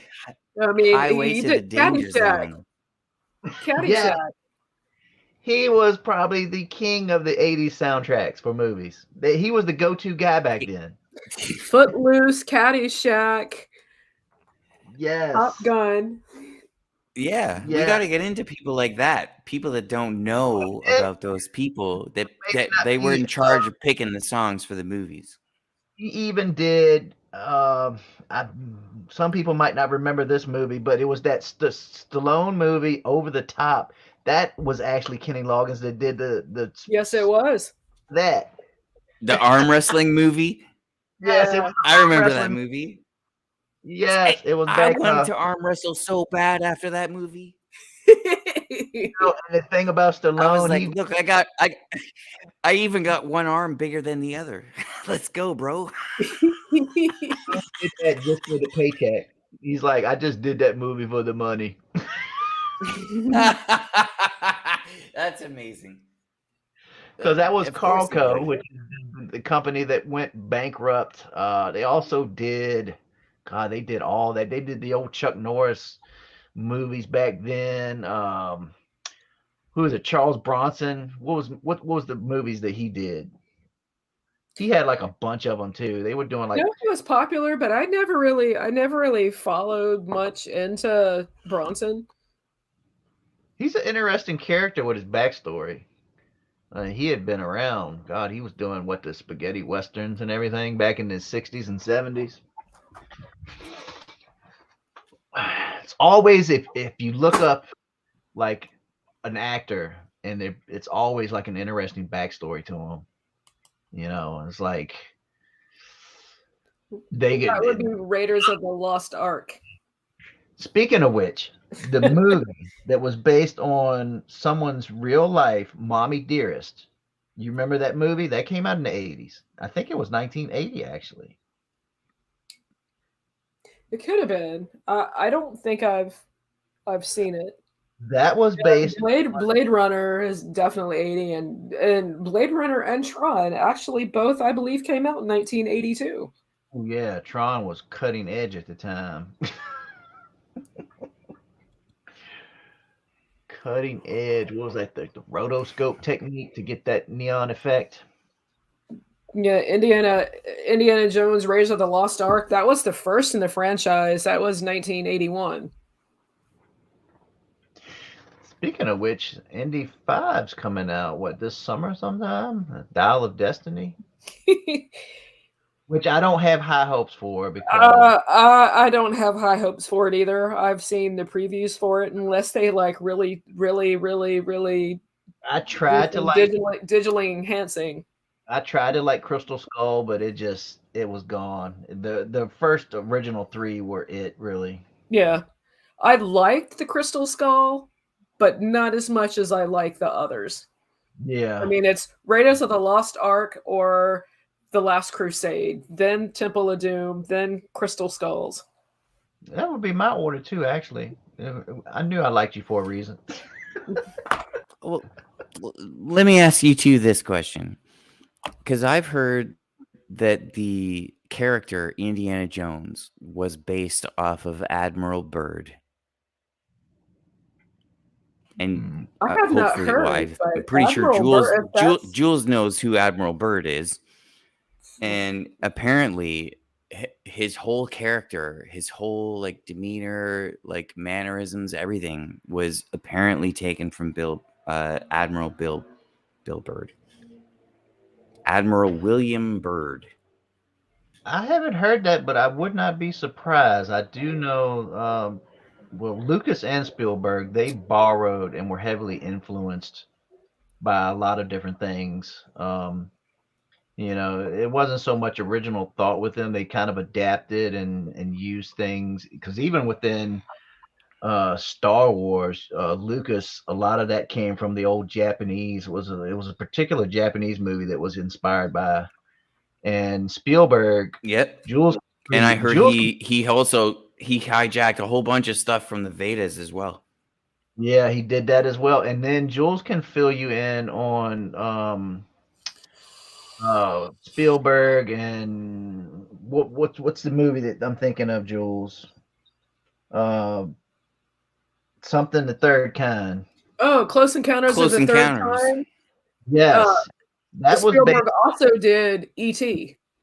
Yeah, and both of those were based on supposedly some real life incidents. Yeah. And E.T. In I Close think Encounters, they did the whole there's this like fleet of American not jets, because I don't believe they had jets at that time. They were like prop planes, like a fleet, like a squadron, and they disappeared. And that's like it's a main story in ufology, and Spielberg used that in his movie. And at the end of the movie, when the aliens land at Devil's Tower, those pilots get off the spaceship. Like they're in like 1970 whatever when the movie came out, and these pilots disappeared in 1954 or something like that, and they walk off the spaceship like as if they're just alive and walking around. And Spielberg made that. I think that may have been his first movie. I just my thoughts, my musings. I kind of speculate. I wonder if every 30-ish years there's a director that, if disclosure was a thing, that they would actually be the ones who help participate or facilitate it. Because in the 80s, obviously Spielberg. And then looking at today, you have all these Jerry Bruckheimer, all these big production people. In the 50s, I want to, for some reason, what's coming to my mind is Rod Sterling and The Twilight Zone, because there was an episode that's obscure that Burgess Meredith was narrating. Oh yeah, I remember that was a documentary that was made, but it didn't quite turn out the way it was supposed to because they didn't receive some of the footage. So I mean, again, Yeah. just my thoughts. That was Do you guys remember a show called Amazing Stories? I love that show. I love that show. That was That's in the 80s. Spielberg. yeah, that was in the 80s too, and I think that had something to do with Spielberg. That's what I was just gonna say. It was like kind of like Twilight Zone, but not really. I think he produced it. He definitely wrote some of the stories. I was just making sure that wasn't from like earlier than the 80s, because I remember sitting down, getting a dozen donuts and sitting down and watching that show, because that was like, we gotta watch that show. Yeah, that show came on NBC in the 80s. Yeah. I love the intro to it. The intro montage that they did to that was excellent back then. There's yeah, got a little nugget from the vault as far as TV series are going with movies. Would you believe Fast Times at Ridgemont High had a sitcom? It only lasted for like 7 or 8 episodes, but that was the inspiration for another short-lived series called Square Pegs. I remember Square Pegs. You guys got me on that one. Who was the breakout? I know of Square Pegs. I don't think I've seen, but there's some major, that was a breakout role for them. Yes, who was in the show? Now you're making me think about it now. Was it Sarah Jessica Parker? Yes, she was in Square Pegs. That was her. Really? Yeah, she was Sarah on that Jessica show. Parker. Yeah, that was her breakout role in a short-lived series called. Or wow, that's funny because it's funny because her nose kind of looks like a square peg. Yeah, a lot of A-list movie stars were back in TV back then. You had Tom Hanks, who was on that show Bosom. Yeah, Bosom Buddies. Wait, we had all kinds of huge famous people in the 80s that were just like nobodies back then. That's why it's always you good totally remember them if you saw them now. Like an 80s TV show, and you can pick out the actors like, oh my God, they were in this show. And it's like they were in there because they were unknown at the time. Right? Like Fresh Prince of Bel-Air? Yeah, that's the dude that slapped Chris Rock. Yeah, that's the dude that slapped Chris Rock in the face. Look, he's a Fresh Prince of Bel-Air. There's an episode of Miami Vice with Al Bundy in it, but he's playing another character. Oh, I love that show. Yeah, this is a good awesome. point. Ron brings up a good point. A lot of 80s movies were taken from popular books of the era. And one of the popular books of the era that I remember that a who's who of Hollywood was in one movie alone, The Outsiders. Yes, that had everybody in that. Literally everybody was in that movie, Jules. Yep. You had C. Thomas Howell from E.T. You You had had Ralph Macchio, the Karate Kid. You Karate had Kid. Patrick Hmm. Swayze, Dirty Dancing. You had Tom Cruise, Tom Cruise is in Emilio that. Estevez, Oh my God! It was like everybody Leif was. Garrett, Diane Lane. You And had another all these people from that one movie alone who had massive careers in Hollywood. movie like that Remember was the Saved movie by Lost Boys? Oh, Matt Dillon. Yeah. Lost Boys was another movie kind of like that. Everybody from the Lost Boys pretty much made it huge, Oh, the poor two Coreys. except for those two. Yeah, Oh, except for about those two. no. Well, It's the dark side of the '80s. you got to have the dark with the You light. you can't have light without dark. It's duality. Yep, it's the There was a dark lot side of of the bad '80s. back in them days. Um,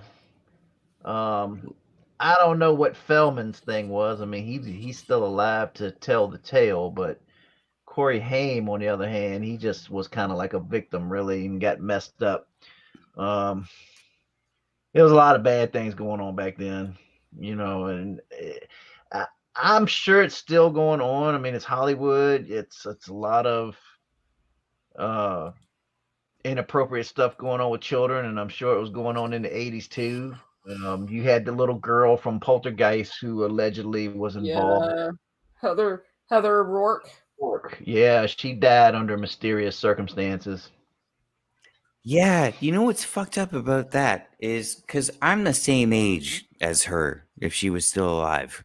And I remember watching those movies, and then I remember when she died, and I was like, hey, that's weird. She died making a movie about ghosts. Doesn't anyone think that's weird? And then what? Okay, so what my father told me was that, oh, it was some kind of, gastrointestinal disease, and she died from it. It had That's nothing to do with ghosts, because I was thinking, oh, it was the ghosts that kill her. She made a movie about ghosts and they killed her, like, because I was like 9. So like, this is the way my brain was working at the time.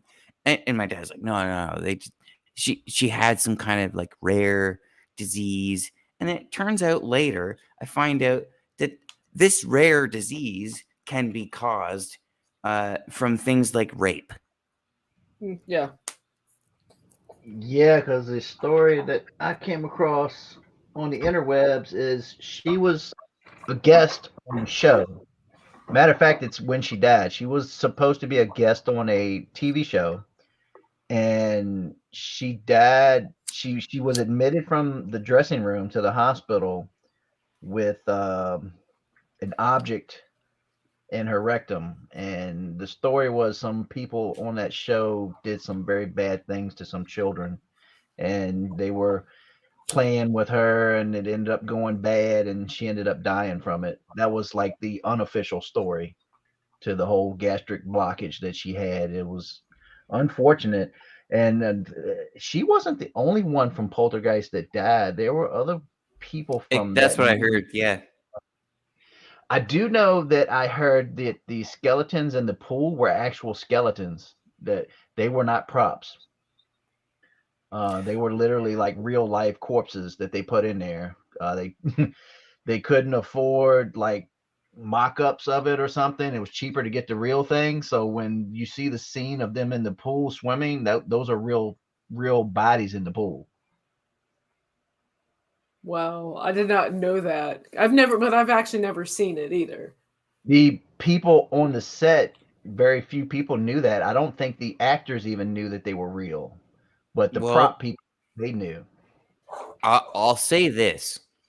As a child watching that movie, and the the girl that we're talking about here in that movie, even as a child, before I'd even hit puberty, I thought this girl was the most beautiful girl I'd ever seen in my life. And I was only like, what, 9, 10? Like, not even puberty. This girl was gorgeous, even if she was younger than me. She just She looked had a beautiful she had with a those. glow That about the her. It's like the bangs, the blonde hair, the innocence. It just like I didn't want anything to happen to this girl in this movie, even though I was even old enough to understand why I didn't want anything to happen to her.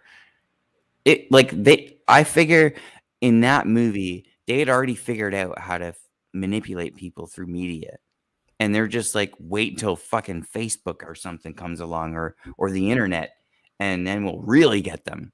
But this, it's weird because how as an 8 or 9 year old child watching a movie can you have an emotional connection to somebody just based on appearance?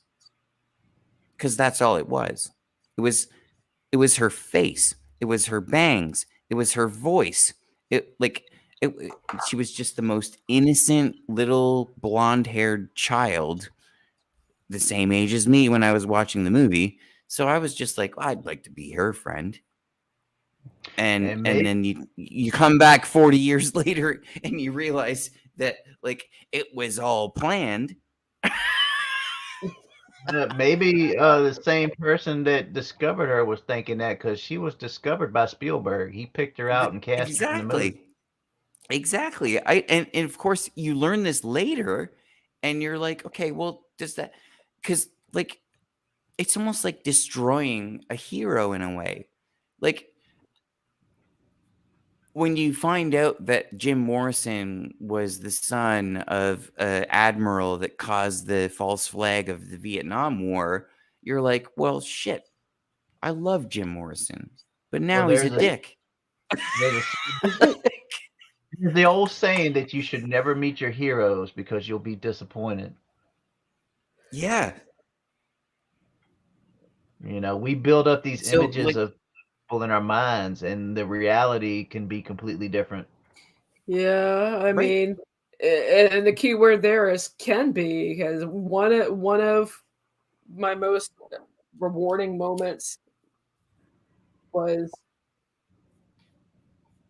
having the satisfaction of doing something on a whim, but years later I would understand the impact of it and the significance of it and how grateful I was to have a good friend like Tommy to, hey, let's go to Vegas. You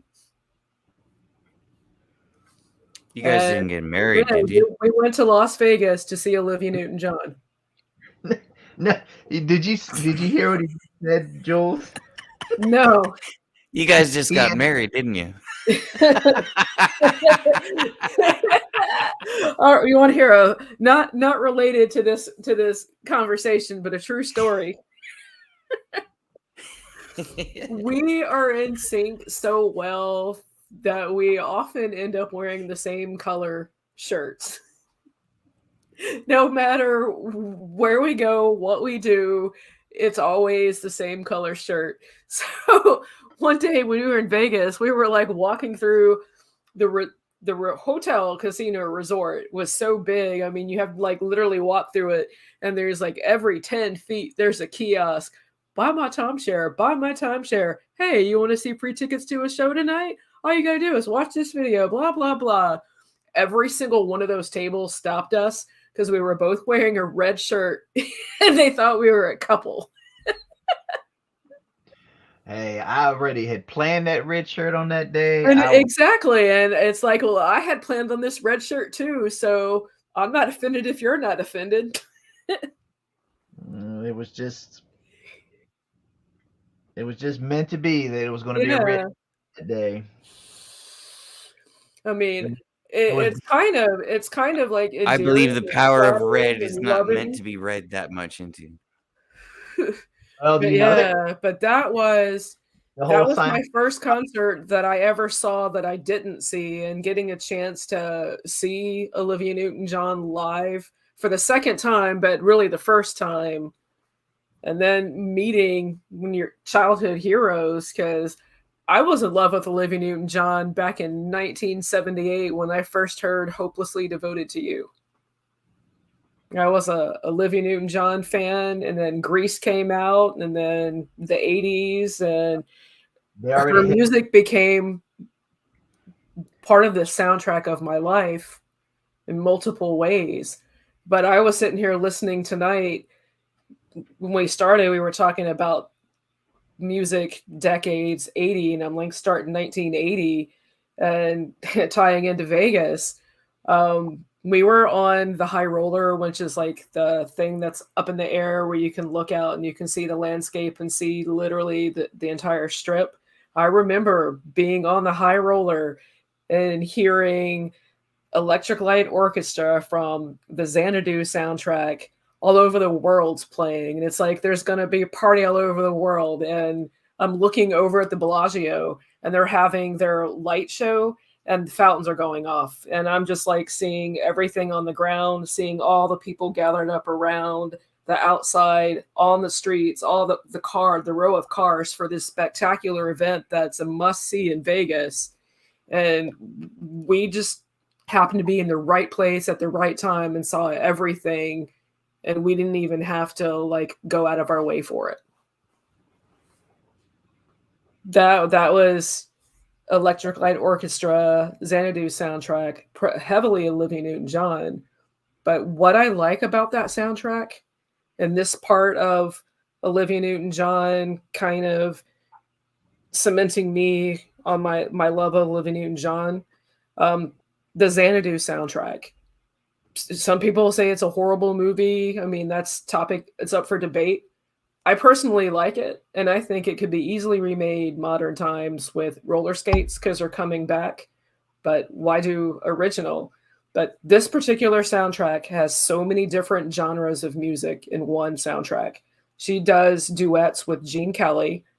She does a duet with the Tubes of all bands, early punk 80s band. And that particular song, it's like two songs in one. You hear the 40s boogie-ish vibe lounge of the 40s nightclub era, and then you get the 80s rock, and they both play out, and by the end of the song they mesh together and it's one song. I And was then gonna ask the actually ELO about the whole. songs that are on there are to my knowledge, I don't know the entire catalog of ELO, but the songs, Electric Light Orchestra songs on that soundtrack, from what I recollect, those songs that they do, The Fall, All Over the World, I'm Alive, and there's another one that's on there, that song's not coming to me at the moment. They're the only songs that I know of that they're not like singing about scorned women or being scorned by a woman. Well, yeah. I mean, like,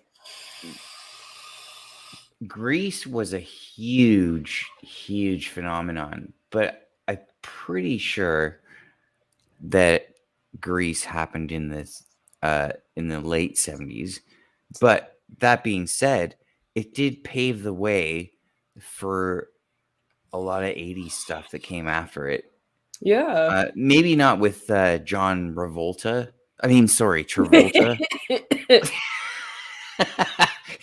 But like, because he kind of just like dropped off the map after Grease until Pulp Fiction, basically. Like wait a minute now. He didn't drop off entirely because he had Saturday Night Fever. Okay, yes, there's one movie. And I think that was after Grease. That was after Grease. Yeah, no, that's actually a better movie than Grease, in my opinion, too. What are we talking about? we're talking about 80s and John Travolta. Oh, I just Travolta. My brain is firing on all cylinders. He was also in Urban Cowboy. He was an urban cowboy. There you go. See, this is why you guys have me on But to the again, 80s show. He also wasn't he one of those?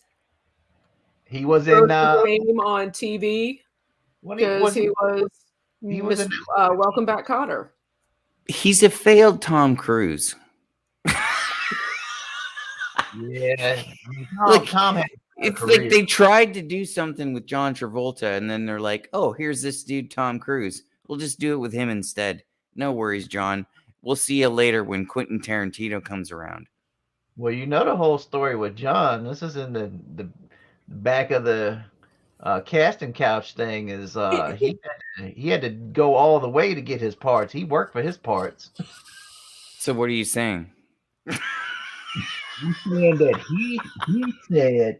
Let me say like I gotta do lawyer speak because I don't want to get sued. He allegedly claimed Allegedly. that he had to sleep with some directors and producers to get the parts that he did get cast in back in the 70s and 80s. He told a bunch of young guys this on cruise ships.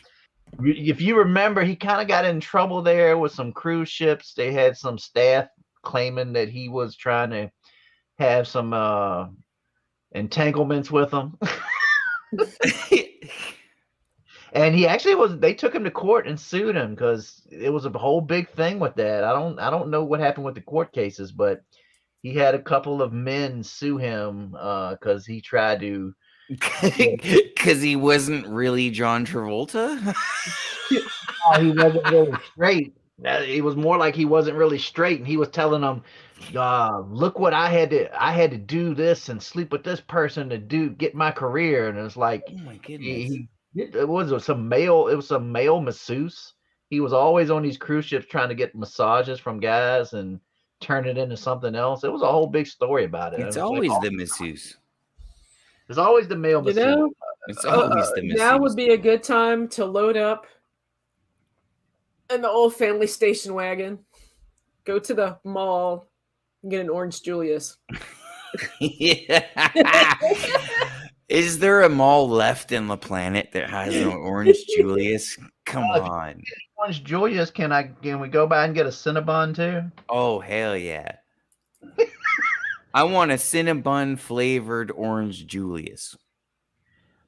Just remember to smell of that Cinnabon. It's called the 80s Mall Shake.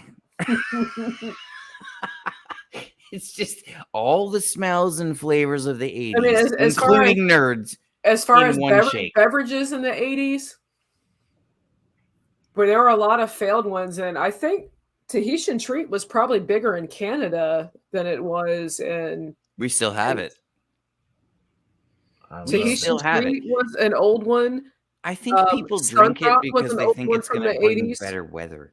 I don't know. I don't know why people drink Tahiti Treat in Canada. It doesn't help the weather here. I mean, we might as well be drinking anything. Tahiti Treat doesn't make Canadian weather better. No matter how cold it is, if you drink Tahiti Treat, you still don't feel like you're in Tahiti because there's 6 feet of freaking snow on the ground. You know what you guys got that's made in Canada that you would never think is made there? Malibu rum is made in Canada. I don't think of Malibu or rum when I think of Canada. Neither do I. And most natives don't either. It's made in Canada, apparently. I don't know if they import the rum or what's going on, but that's where it's manufactured at. You know, my favorite show in the 80s that was from Canada. You can't do that on television. Am I going to be embarrassed about this? Because I wasn't born in Canada, just so I can save my own face here. I'm not actually 100% Canadian. I just grew up here. Wasn't Allison Morissette on that show? Yep, Alanis Morissette. I knew you were going to go. Okay, go. I knew you were going to go here. Go. No, because it's not. There were a few kids game shows back then that, like, you can't say that on television. That one, but then I mean Nickelodeon spawned off. That was blew up in the 80s. Well, you had a huge influx of popular comedians that came from Canada back in the 80s. I'm pretty sure Robin Williams is Canadian, isn't he? Who am I thinking of, Jules? It's like quite a few Canadian. God, who was it? I don't want to say the name and get it wrong, but there's a lot of comedians that came out of Canada. Mike Myers. Yeah, Mike Myers. John Candy. Dan Aykroyd. And I want to see. tying this to the 80s, Bob and Doug McKenzie. Yeah, both of them. Rick Moranis. Yeah, Rick Moranis. I mean, he blew up after that. Yep. He's from And Canada. he shrunk our kids, that's for sure.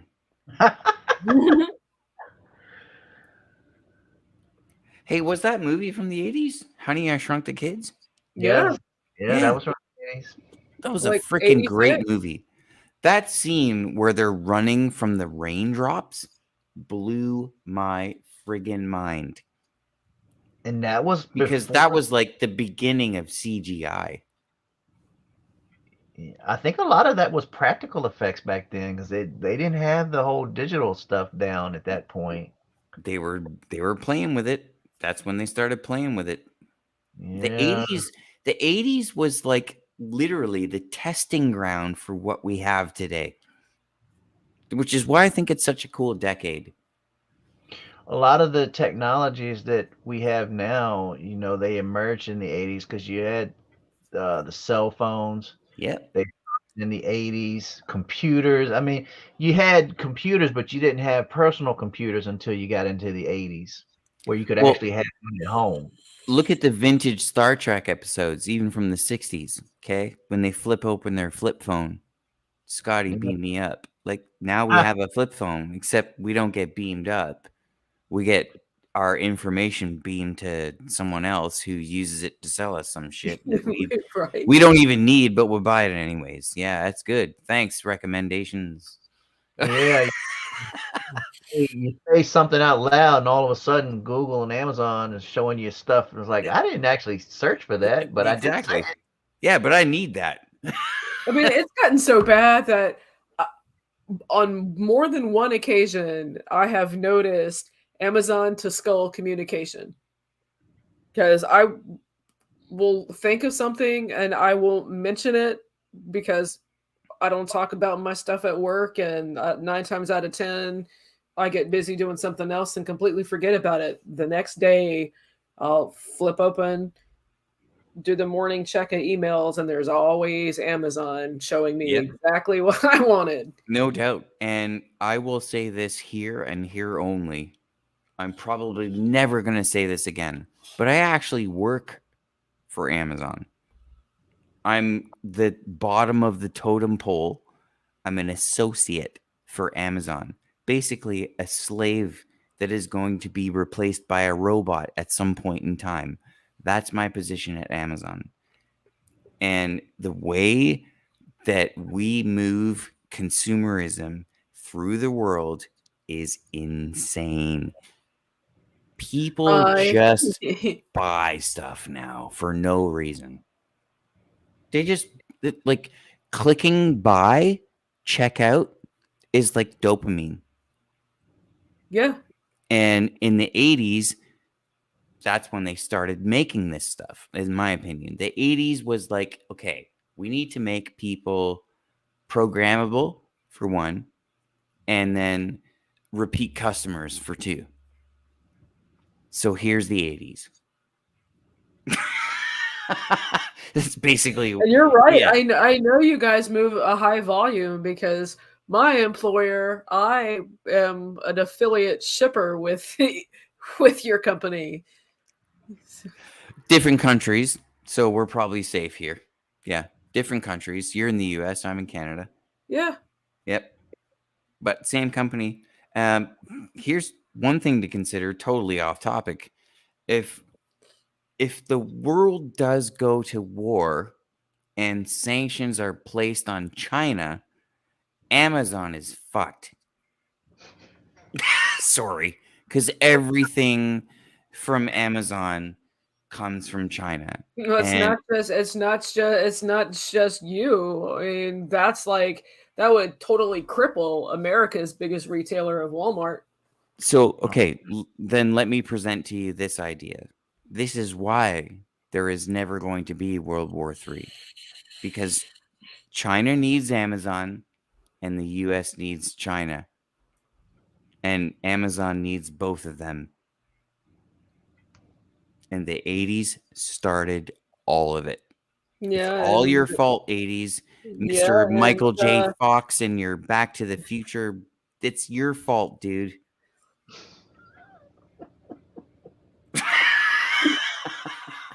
the flux capacitor. By the way, Michael J. Fox. Gigawatts. Michael J. Fox is Canadian too. Yeah, he is. Just thought I'd Yeah. point that out because I'm a Canadian bro, and we're gonna welcome the Russians into our country. I'm kidding. Come on, babushka. Well, we probably The would. same We'd be like, distance. "Hey, sorry, we're in your way of invading our country. Sorry, we're in your way. Here, let us get out of the way." Didn't they make it? Yeah. 80s. Oh, you guys must be here for the Americans. They're down south that way. Just go on that way. Just take a left. Take a left at the mountains. You'll see the U.S. When you hear gunshots, you've gone too far.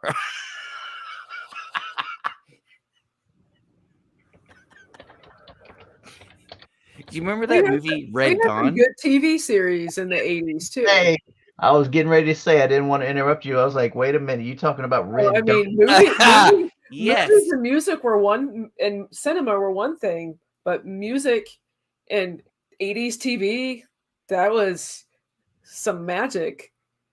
I mean, Patrick classic Swayze. themes. You got Magnum PI. Yep. And okay, still no one to this day has ever replicated an 80s mustache quite like Tom Selleck. And nerd reference here, the cartoon, the Disney cartoon, The Adventures of Chip and Dale, the Rescue Rangers. Has anybody noticed that they're dressed like Magnum PI and Indiana Jones? Does anybody notice they call them Chippendale? Holy A little youth trivia fact, Jules, is Indiana Jones almost was cast to be Tom Selleck in that role instead of I heard Harrison. that. I did too. I heard That- there's this crazy story where Harrison Ford just happened to be like some kind of carpenter on the set, and he was asked to read a line, and he read it, and then he was given Han Solo's role. Yeah, he was basically filling in, just reading the script for the other people to audition. Exactly. He was like building the Millennium Falcon fake props. And then, and then he ends up being the pilot. One day out of the blue, Lucas is like, well, why don't you be Han Solo? Because they had interviewed all these people. But yeah, Tom Selleck almost ended up being Indiana Jones. That would have been a alternate reality there. It was like in some parallel universe to ours. He's in that movie. And I can't imagine. I'm trying to picture in my head the look of Magnum PI with his stash. That's what I'm thinking. And then thinking about Raiders of the Lost Ark and how it takes place in Germany. Yeah. And I'm thinking of Tom Selleck's face. What a resemblance. I'm thinking Tom Selleck's face when he's measuring the sandbag to put on the thing where he's taking the idol in Indiana Jones. But instead, it's Tom Selleck instead. I wouldn't be able to stop laughing. I'm sorry. This is why they didn't pick Tom Selleck, because in that scene where he takes a handful of sand out of the bag before he puts it on the thing where he takes the idol from, if that was Tom Selleck, everybody would be laughing on the floor, like literally within inches of peeing their pants if it was Tom Selleck. But because it wasn't Tom Selleck, it was exciting. And another almost possibility, and Jules, you know about this one, the Back to the Future movie was halfway filmed with Eric Stoltz. Yeah, it was. Back to the Future was halfway filmed through with Eric Stoltz, who can go back to Fast Times at Ridgemont High for his. So you're saying that Back to the Future was filmed in advance? He had a minor role in Fast Times at Ridgemont High. They couldn't get Michael J. Fox at the time because he was doing Family Ties, and they couldn't get him, so they started the movie with Eric Stoltz, and he filmed like half of the movie, and you can find the clips out there on YouTube. And halfway through the movie, Robert Zemeckis was like, "This is not working," and they eventually worked it out where Michael J. Fox could be in the movie, and they had to reshoot the movie from the beginning. I mean, it was like all that time and money and reshoots to be able to do that. Hey, what do you guys think about the name Michael J. Fox? Like in the 80s, we seem to have a influx of people that insist on having a middle initial. I never actually thought about it. Well, that's when it started. In my opinion, that's when the whole middle initial Yeah, when it was cool to have a middle initial. I had a middle initial before it was cool. But what if when you went down there and that was the name that you signed your agreement with the studio? That is what you are known. That is what you are now known as. Right. You have a different identity. It's almost like it's almost like a safety mechanism. Like if you make your name it's your name, yeah, but you just add a middle initial, then whenever it comes down to like legalities regarding producers and movies and all that kind of shit that I have no idea about, it probably covers your bases if you have a like it's like a middle initial. It's like, well, that's not me because clearly I don't have a middle initial, so you can't pin that on me because that's my acting name. I think it Or goes back to a lot of it's just branding. You know, you had a lot of your branding get started in the 80s, and people were a brand, and they sold their likeness and image. It was a brand, yeah, and that's the big thing now. You know, you hear all of the influencers and everything, my brand and my merch. It's like you're basically selling that's what I'm yourself. getting at. The 80s started that whole mentality. Yeah, and that was Yep. before YouTube and social media, and Facebook. Exactly. Yeah. So I think the 80s was actually not only the testing ground for the stuff that we have now in social media, but um, not just the testing ground, um, the real time experimental with results. Like, so uh, take, for example, like something as simple as the cereal. Like, Mr. T had cereal. Mr. T was a character from a TV show, right? And they went even further. They're like, well, if you buy Mr. T's cereal, you can dig into the bottom of the box and get a toy.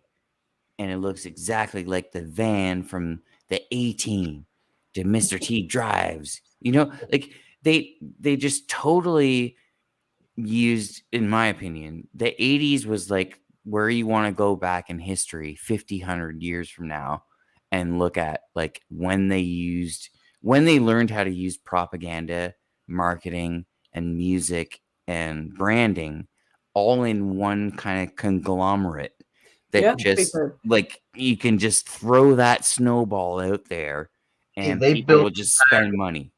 they built I entire remember in the late 70s, Fruity Pebbles, every box had like the coin purse in it. Yep, I had one. yeah, they would take uh, going back to Mr. T, the A Team, they had already cast Mr. T in that show, and basically they built the show around him. So all the other actors and actresses were the supporting cast, and the show was really written for Mr. T. Yeah, B.A. Baracus. But it's called the A-Team. But his name starts with a B. Yeah, and you Like, The B team.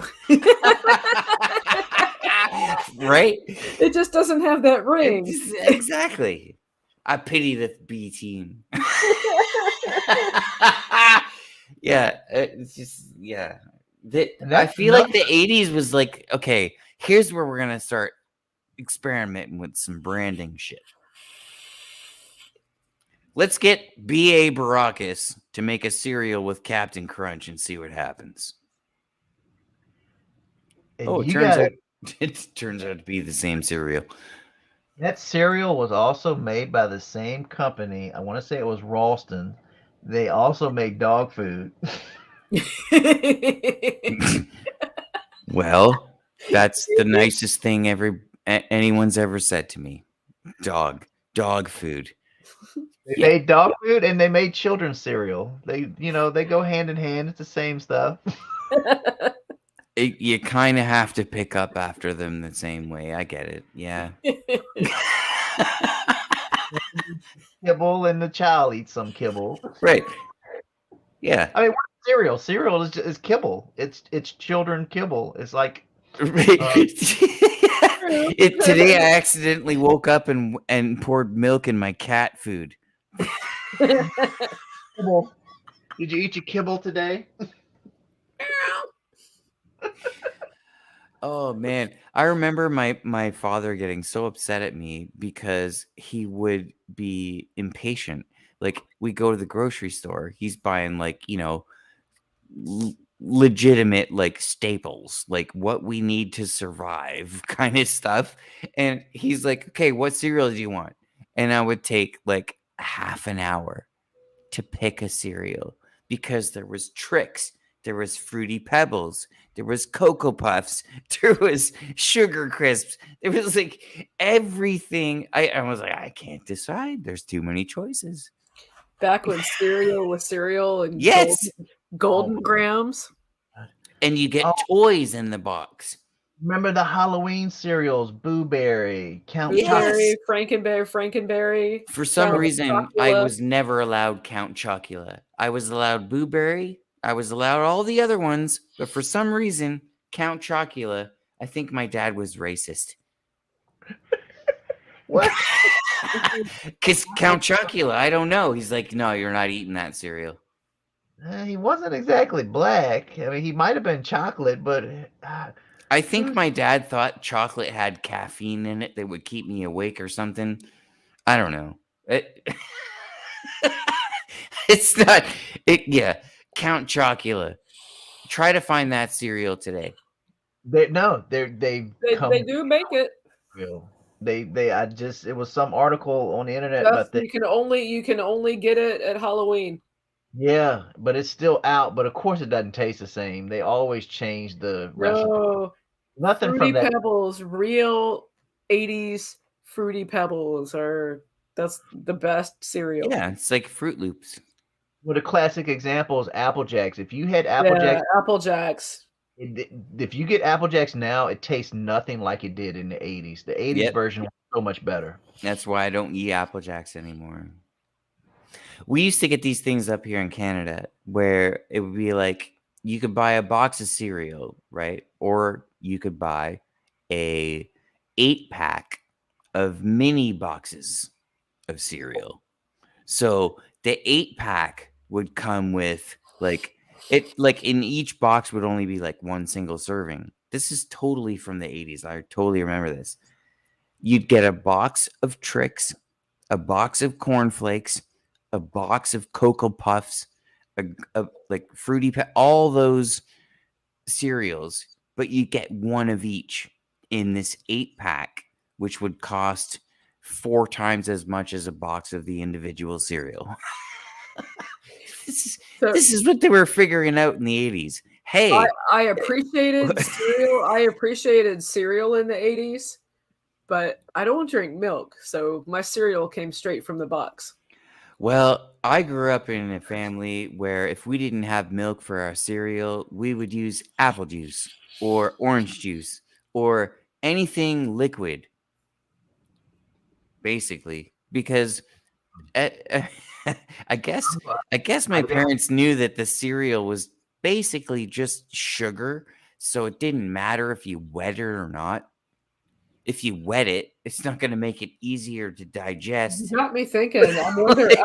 I'm wondering how Cinnamon Toast Crunch would fare in orange juice. Oh no, go with apple juice, Jules. It's better. I made the mistake one time. I was desperate and used water with cereal. Didn't turn out too good. Did not turn out good at all. You can't use water. I can definitely testify to that. I hate water. Even 80s water. I don't like 80s water either. I forget what cereal it was. It was awful. I ended up throwing it away. It was just mush.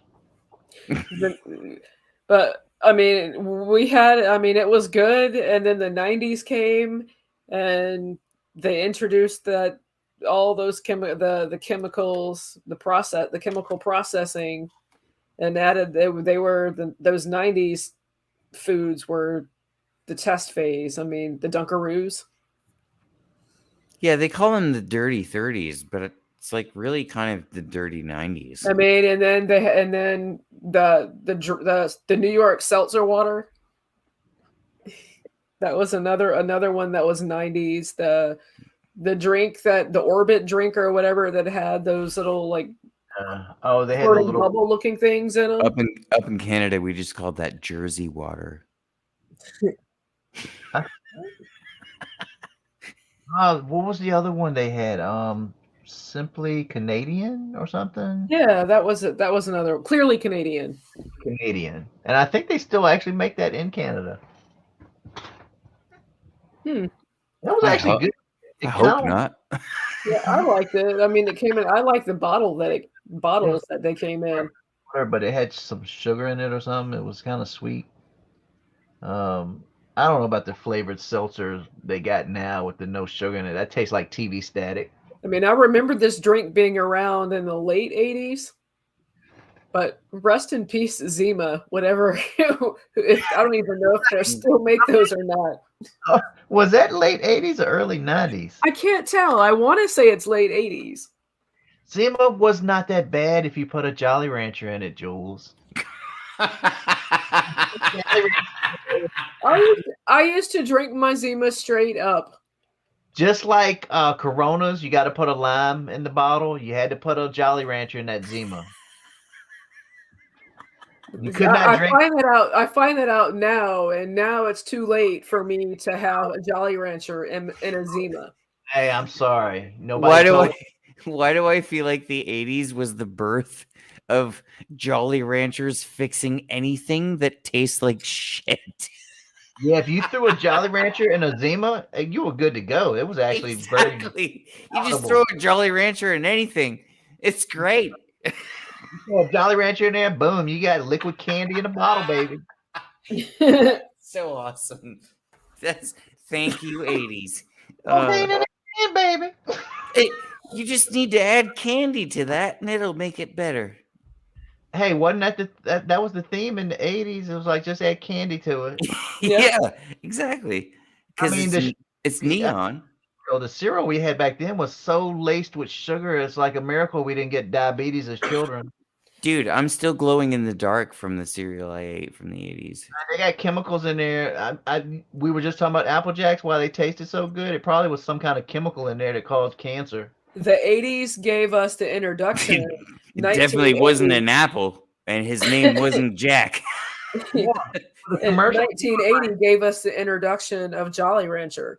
I remember buying Jolly Rancher when they were in sticks, and now they're in the little cube individual things. Oh, well, in Canada, we had the pilot project for Jolly Rancher, and it was called Miserable Rancher, and it didn't go over well. Everybody just kept getting grumpy and like, damn, these candies keep cutting my tongue.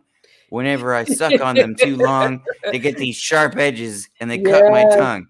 We're not gonna endorse this product. As bad as those were, I think one of the candies that used to be worse was Sugar Daddies. Those things would pull your teeth out. Yeah, sugar babies were the best.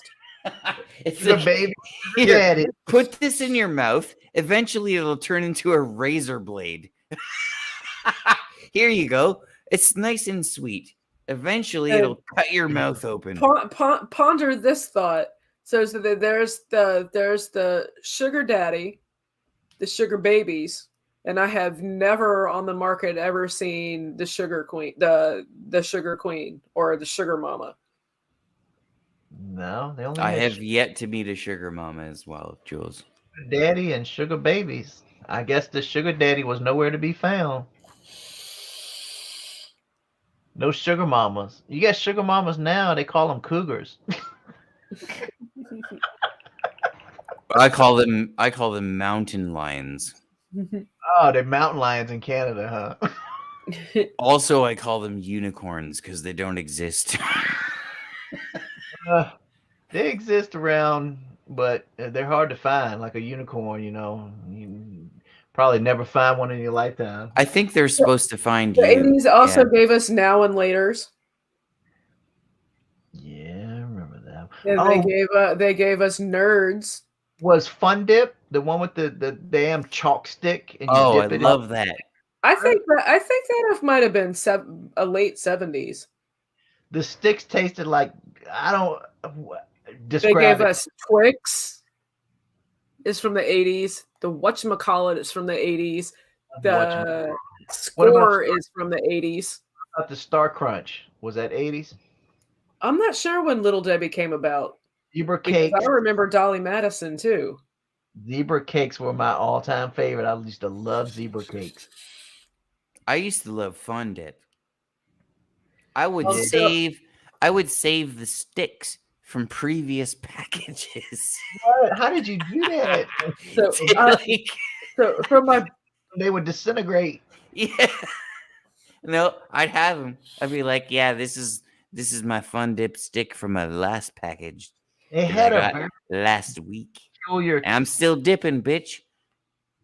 They had a real peculiar flavor. Like I can't even describe the flavor of the stick. Like it was supposed to be kind of sweet, but it tasted like chalk and aquarium gravel. Yeah, it's basically cornstarch solidified into some kind of sugar contraption. wow. Yeah, but it could last forever. And back then, before COVID, you could dip your stick in anybody's Fun Dip. It wouldn't matter. You didn't get sick from nothing. You could just dip your Fun Dip thingy and whoever's. Hey, you got peach? Yeah, let me mix my grape with your peach. Yeah, the way you just said that, I had flashbacks to Three's Company because they were famous for doing those. Yeah. Three's Company too. Oh my god, I forgot about that show. No, they'd be in the And room. They had a catchy theme song too. Mr. Roper is the best. Now, which one was better, Mr. Roper or they replaced the Ropers on that show. Who was Don Knotts playing? It was played by Don Knotts. Was it Mr. Shirley? Mr. Furley. Who was better, the Ropers or Mr. Furley? I think Mr. Furley was better. Mr. Furley. I mean, Don Knotts was classic physical comedian.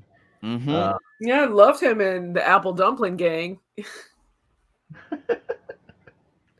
Damn, yeah. You guys are getting underground now. He was from West Virginia. That's where he was from. I did not know that. You learn something new every day. Yes, I do. I'm just like an encyclopedia of useless knowledge. It won't even give you enough money to buy you a bus ticket. For some reason, though, that kind of knowledge / trivia is cool. It comes in handy if you playing Trivial Pursuit or Jeopardy or something like that. And if we were broadcasting, yeah, like if we were on a YouTube stream right now, it would be really useful. If we were broadcasting on your show, that would have been the perfect segment for Talking Heads Road to Nowhere. Oh, that's hilarious. I love it.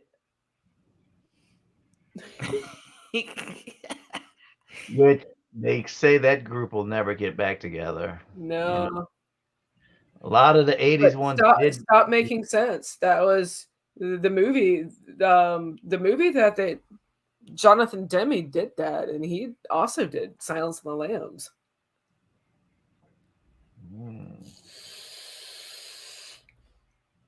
Wow. I mean, it feels like we just got here and started. We've been on for like 2.5 hours. Are you guys good or? You I guys want have to no wrap up? schedule. We want to call it a night. I'm on unfettered time. I have the weekend off. Me After too. after my week, it feels good to sit and chill and hang, and I feel so much less burden. You know I'm a night It's owl anyway, Jules. So I mean, my it's natural sweet. I'm enjoying the company. state. So, oh, the '80s had also you had all the TV shows with the souped up stuff. Like you had Knight Rider, you had Airwolf. Um, God, you had Airwolf. yeah, Nice. the super vehicles.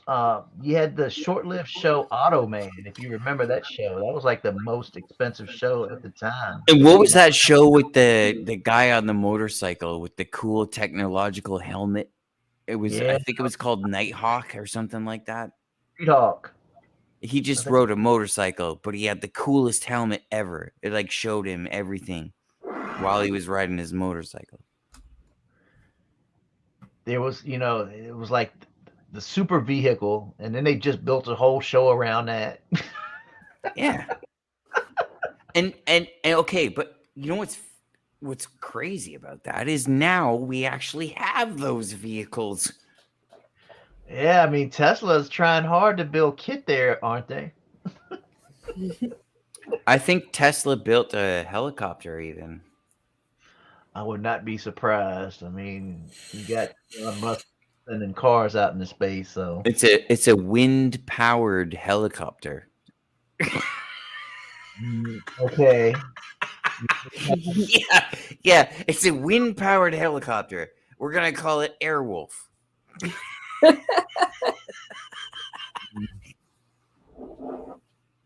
All we need to do is get a whole bunch of poor people to mine cobalt, and then we So can have this cool helicopter. so I'll ask you guys a question, like independently, and you can take as long as need be. Polly, and you can take as long as need be, Tommy, and I'll tell you mine after we just finish what we're talking about. Okay, do you need to play some Jeopardy music here?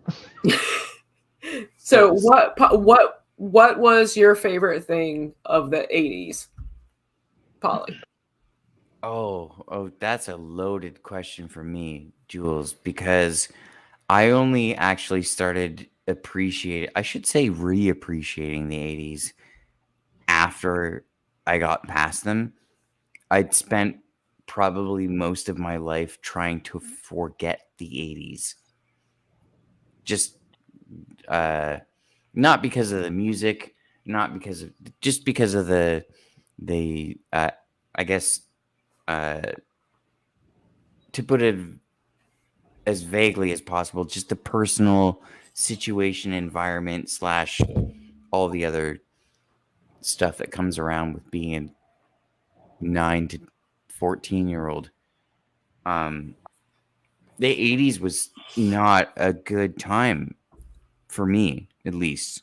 But when I look back on it now and seeing the how like the music ties in with the movies and like how it had a subtle influence on my taste, on my character, on my wounds, on and everything.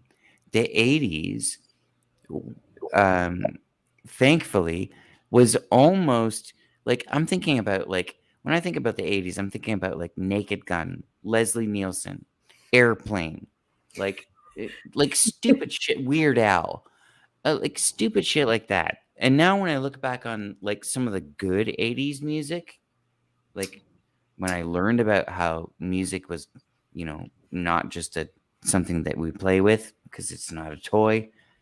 Um, Looking back on the 80s music and how I can see now that it influenced me, it's it's profound.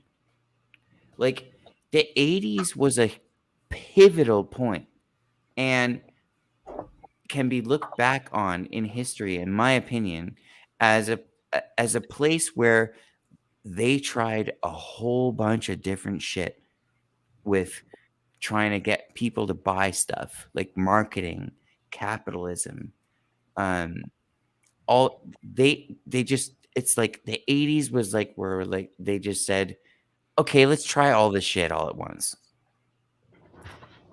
Because we figured out this, we figured out that, let's do it.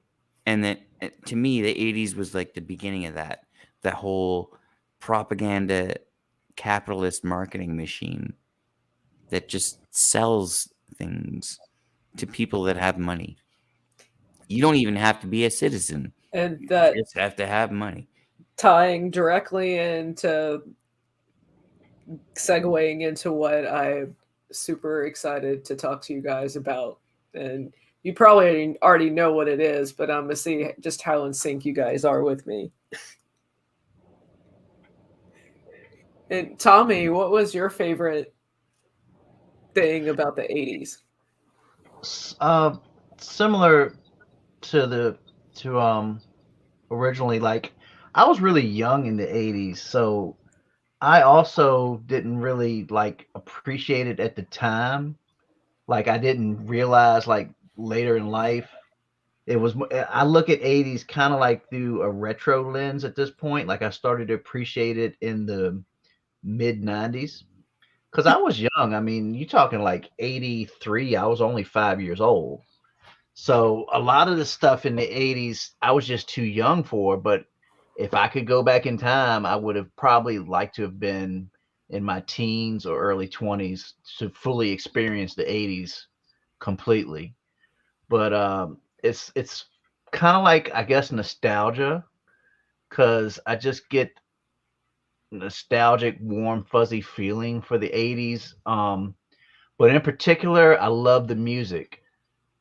Something about the music in the 80s, and I want to say, like, I know, Jules, you have a similar thing, like 80, I'm gonna say 80 to 84, 85. I'll go up that far. Like that period musically, to me, in my opinion, is the best ever. I don't think anything will ever be able to recapture that kind of magic from the music in the 80s. And it was about brands and selling and consumerism and capitalism. I mean, it's known as the decade of excess. Everything had to be bigger and better and more. But even with all that said, it was a good decade when you compare it in retrospect.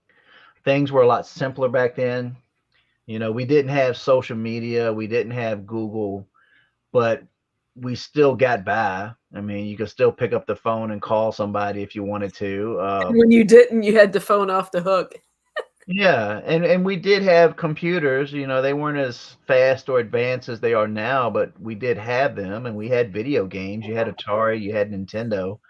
A lot of the things we have now is just more advanced versions of what got started in the 80s. But the 80s were a simpler time. And I think that's what a lot of people long for now, because everything is so complicated, and cancel culture and everything is, you feel like you're walking on eggshells. You don't want to offend anybody. And then in the 80s, you had comedians like Andrew Dice Clay and Richard Pryor, and they would be canceled now. They And would not be able to Yeah. perform. Rodney Dangerfield. Rodney, yeah, and one from back then, Roseanne. She's basically been canceled now. Um, it just was, people could laugh at themselves and they could laugh at each other back in the 80s, and now everything is so serious, and you're scared to death of offending somebody, and it wasn't like that back then. Yeah, you're right. Um, and I think, from my own perspective and going to school where in America and Virginia and everything, like I do remember in the 80s, it wasn't so much a thing with me as far as like going to school and thinking about race. Like I had white friends, I had black friends. I never thought about that they were white or black. They were just my Me friends. neither. And if you look at a lot of the the movies and the shows in the 80s, you had a lot of diversity back then, and it was like unspoken diversity. It wasn't like to make a point. A lot of the shows we talked about tonight, you had Magnum PI. TC was a black guy character on that show that flew the helicopter. You had Mr. T was like big prominent actor on the A Team. It wasn't made a point or like to cast someone just because of their race as it is now. I feel like there's a lot of going out of the way trying to force things to work. And back then, nobody really, it wasn't given so much thought. If the person could play the part, they got it. Right. And it was more, I think, as a society that we were more in sync back in the 80s than we are today. It's a lot of division and a lot of Yeah, It, I feel what it you're saying. started with the technology from the 80s. It's yeah. also too like I mean, if you were to conceptualize a character like for B.A. Baracus, okay? If you was to make B.A. Baracus a white dude with a mohawk, it wouldn't work. No, it wouldn't. It wouldn't work. It could Even only work. even in the 80s, that wouldn't work. So they did it. And Mr. T was an icon. Like, I mean, he might as well have been in the WWF before they had to change their name to the WWE. Speaking of, I was just thinking of wrestling in the 80s. Oh, I went to Oh, WrestleMania 4. I was in Junkyard the Dog, Hillbilly building Jim. when Ultimate Warrior bench pressed Hulk Hogan. I saw it live. He bench pressed Hulk Hogan and then dropped him on the floor, went from one end of the ring to the other, bounced off the ropes as if that gave him some extra superpower, and then jumped on top of him like a gay person would. I didn't even know it at the time. I was like 12. Like, yeah, Ultimate Warrior kicked Hulk Hogan's ass. Those pythons don't mean shit now, do they? Yeah, Roddy Piper. Oh, Roddy Piper was my favorite. And all of those, and then Goonies, Cyndi Lauper. That video featured all of those wrestlers in it. With the Rock and Wrestling, the whole tie-in with the WWF at the time and V were tied in together. And Cyndi Lauper, she was managing Wendy Richter, I believe. Yeah, she got into wrestling because of Lou Albano. They were really tight. Captain Lou Albano. Yes. He kind of like became a surrogate father of hers. She really looked up to him. Dude, they had a cartoon at one point. Yeah, it was in the early 80s. It was a cartoon. Yeah, Captain Lou Albano was a main character in a cartoon, I'm sure of it, from the 80s. He was in the Super Mario show. Yeah, he was that's where I'd seen him there. Yeah, he played Mario from the Super Mario show. I think most people forget about this stuff. This is why I think the 80s is so cool. I can't tell you what happened yesterday, but I can tell you what happened 30 years ago. Yeah, right? I know. I mean, I don't know when I walk into a room. Different strokes. Sometimes I walk into a room and I completely forget why I walked in there. It's like, why did I walk into this room? I mean, and that spun off The Facts of Life, off of The Housekeeper, Mrs. Garrett. Oh, all those spin-off shows back then. I mean, you had Norman Lee, he was famous. I can't even walk into my own kitchen without forgetting what I went in there for. No, I was gonna say, you go getting back on starting the engine up. What I asked you, I completely agree that the 80s were much safer. It was just, there's nostalgia, the music, not so much the fashion, but I was young and innocent. And there are times looking on the earlier 80s into music. I was a military kid. We traveled, so I have a fondness for certain years because it's like, where was I living? What was I doing? Where was I? How old was I? We moved so much. I use that as a marker. And you know what? I'm sure that many people use the same thing as a marker. Same thing. I use music as a marker for memories all the time. So, and that was what I wanted to, and this is, I'm going to say it's probably no surprise if you guys are up for talking about one of my favorite things from the 80s, V.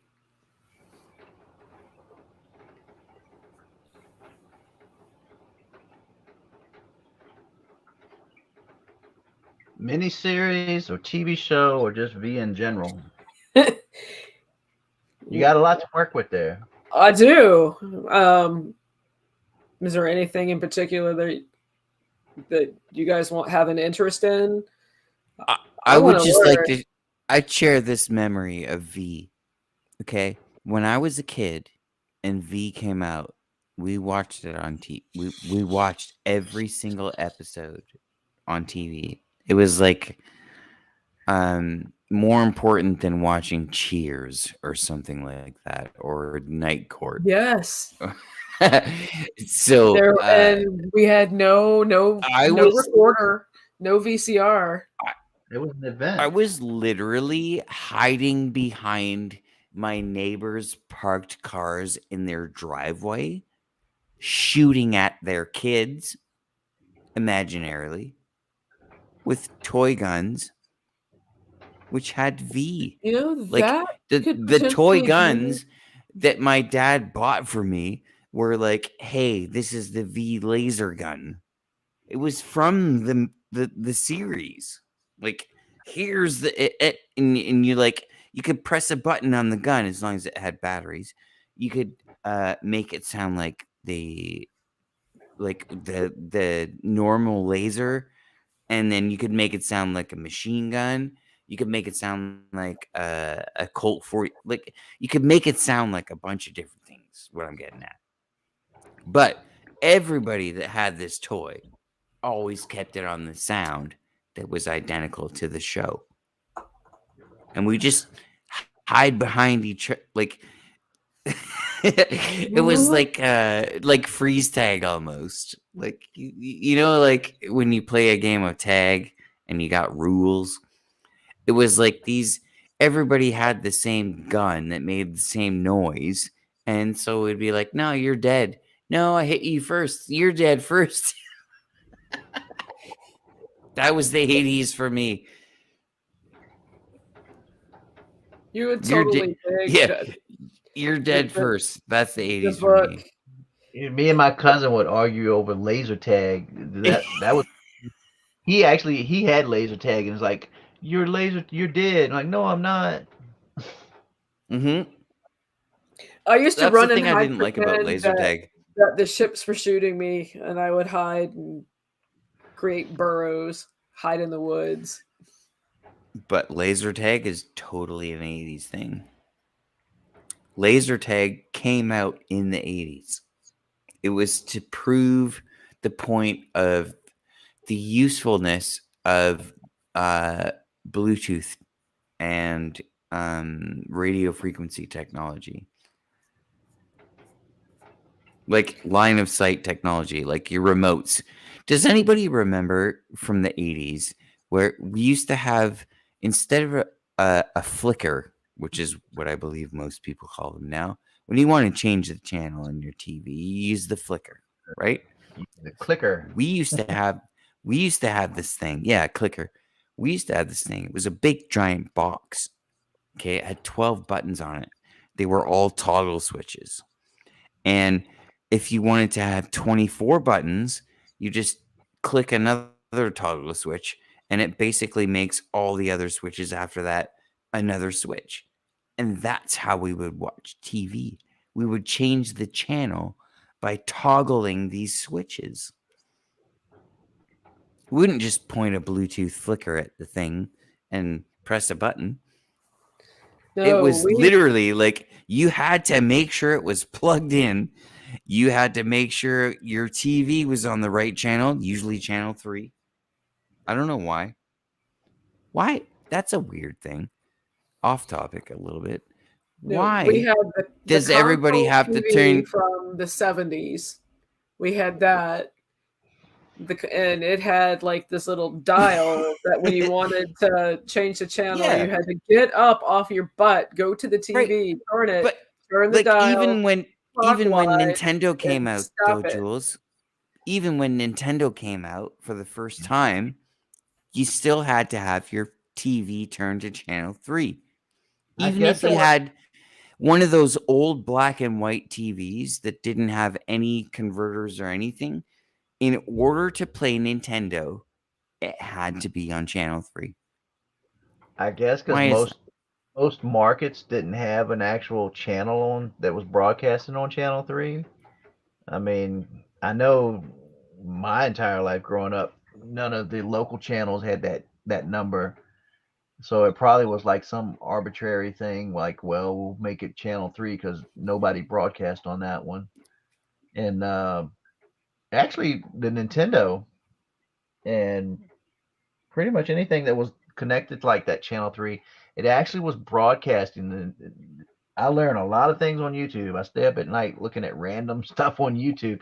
And the way the Nintendo got the signal to the TV, it basically was broadcasting it on that channel.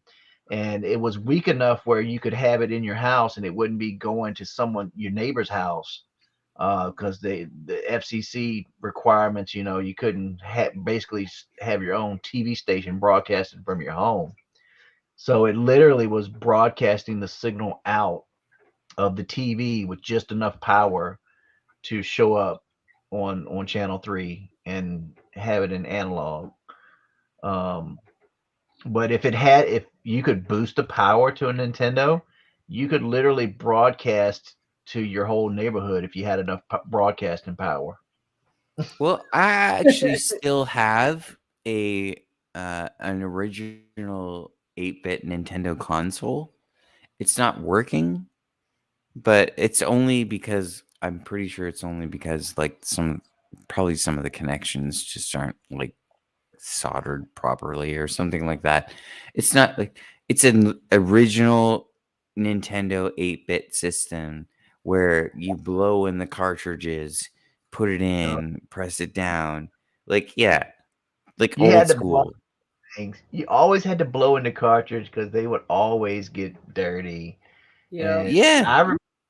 I remember Nintendo came out with like it was basically a big Q-tip swab, and they had this alcohol solution you would put on the swab, and you were supposed to Yep. like go through the contacts with the swab thing. That never worked as you, good as blowing on you, it. If you blew on the you, cartridge, that worked every time. you know what does work really cool though is if you take that chemical that they want you to put on the swab and then put it on the cartridge, if you just inhale that fume, you get a much better result than cleaning your video game.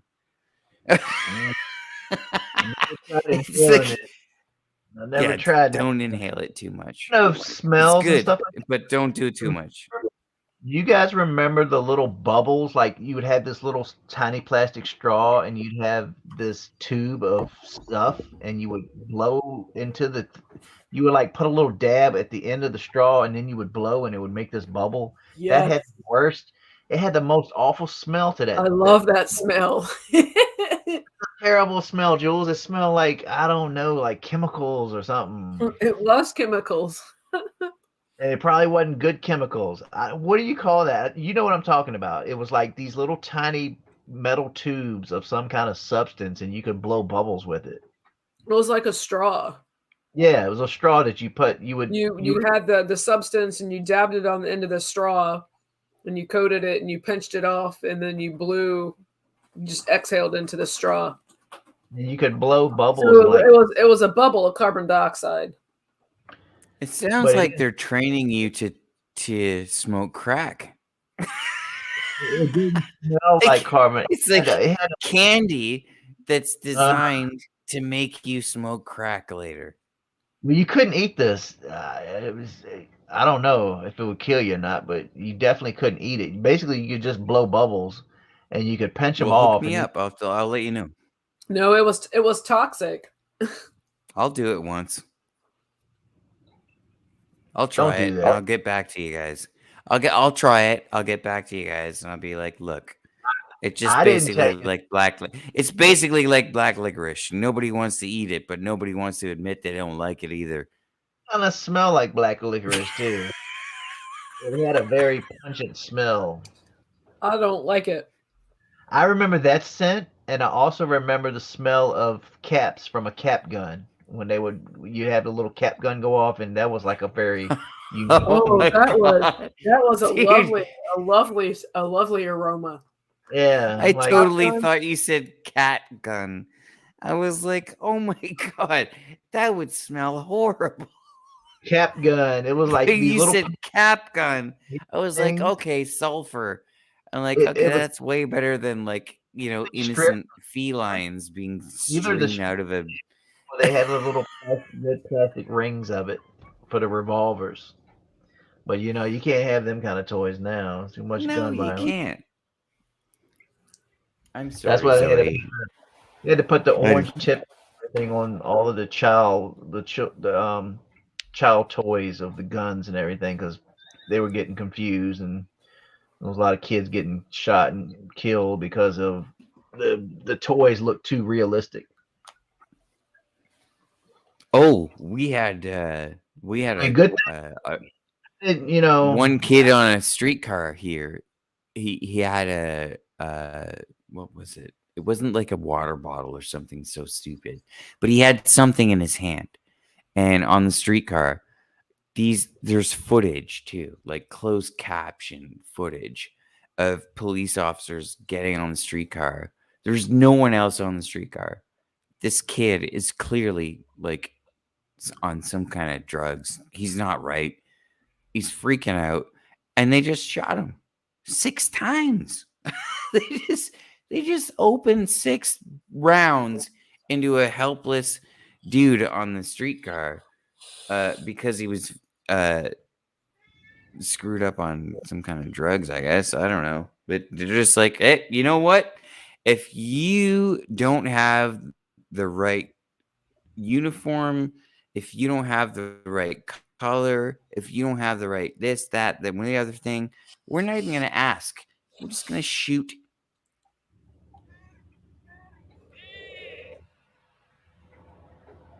Yeah, that's. I don't know if you can hear that, but this is a cat. You know what, Jules? I heard Zoe. She's You know a what runt. You know what I hear, Jules? I hear, I want chicken. I want liver. Meow mix, please deliver. But it wasn't that was a good commercial in the commercials like 80s. that from the 80s. The chuck wagon, the dogs running across, chasing the chuck wagon around the kitchen. What was that? Yeah. The Game Burgers or something like that? You played the one where they played the. You're Jules, do you think that commercial would like fly now? Like, do you think that like no one would freak out and like be like, oh, I can't believe you're making this commercial. It's so unpolitically correct and like no one would ever get away with something like that now, which is in my opinion a bit of a shame. Like there's some good humor to be had in the 80s that can now not be had because of wokeness. What are we going to do about that? We're going to have to make another Ghostbusters movie, I guess. I still haven't seen it. Bill Murray's good in it. I mean, we had some great movies in the 80s and I think Bill Murray. We've been here like 3 hours, literally, and I could go for at least 3 more. I could go another hour on Bill Murray alone. So we shall have to like make a point to convene sometime again because Well, there's always the we have 80s. plenty of material. We have plenty of material to get into, and we should save some of it if you don't mind. Oh, I'm gonna absolutely. harvest. This is just a sample of what we can bring. Exactly. And I speculate, but I think maybe you guys are born the same year. I don't know. You guys have How old are you, Tommy? So much similarity. Oh, You don't have to tell me. on age, huh? I was born 78. Yeah, I was born 77. Ah, see, he's 1 year older than me. Well, we didn't have to point that out, but yeah, okay, nice to meet you.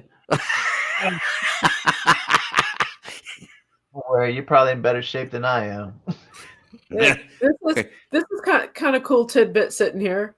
Two Aquarians. Yeah. We're Sorry, two Jules. Aquarians. So two Aquarians and a Gemini sit and do a stream on YouTube.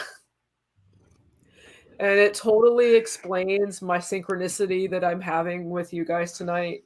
Me and Polly were always in sync, and Tommy is the Gemini, and Gemini is the twins. I got that duality going on. The good twin, bad twin. This is just celestial aligning. It's awesome. I can't thank you guys enough for coming on and yarning with me. I will always come on and yarn with you, Jules. You know that. Always, yes, too. Jules. You know, I'd been out of the loop there for a while because I had internet issues, but hopefully that's all been resolved for the time being. I mean, because I can have endless conversations of 80s and today, and what is going on today just makes the 80s more like, wow. It makes it a little more dazzling. Save some stuff. So fine, I will. I will commit to save stuff. Save some stuff. I will commit to the next time we all get a chance to catch up and yarn again, because this was absolutely just what I needed after a crazy week. And that is awesome news to me because, yeah, going through that much sort of emotional seesaw kind of, yeah. Glad you're still doing good. Yeah, it feels good to be with my brothers. So again, thanks guys. And with that said, we're out. Thanks anybody watching. I have like nobody in my stream, so those of you who are here, so good to see you. Those who are just finding me, good to see you too. If you want to hear more, come back and hear us. Catch you later. Stay bright.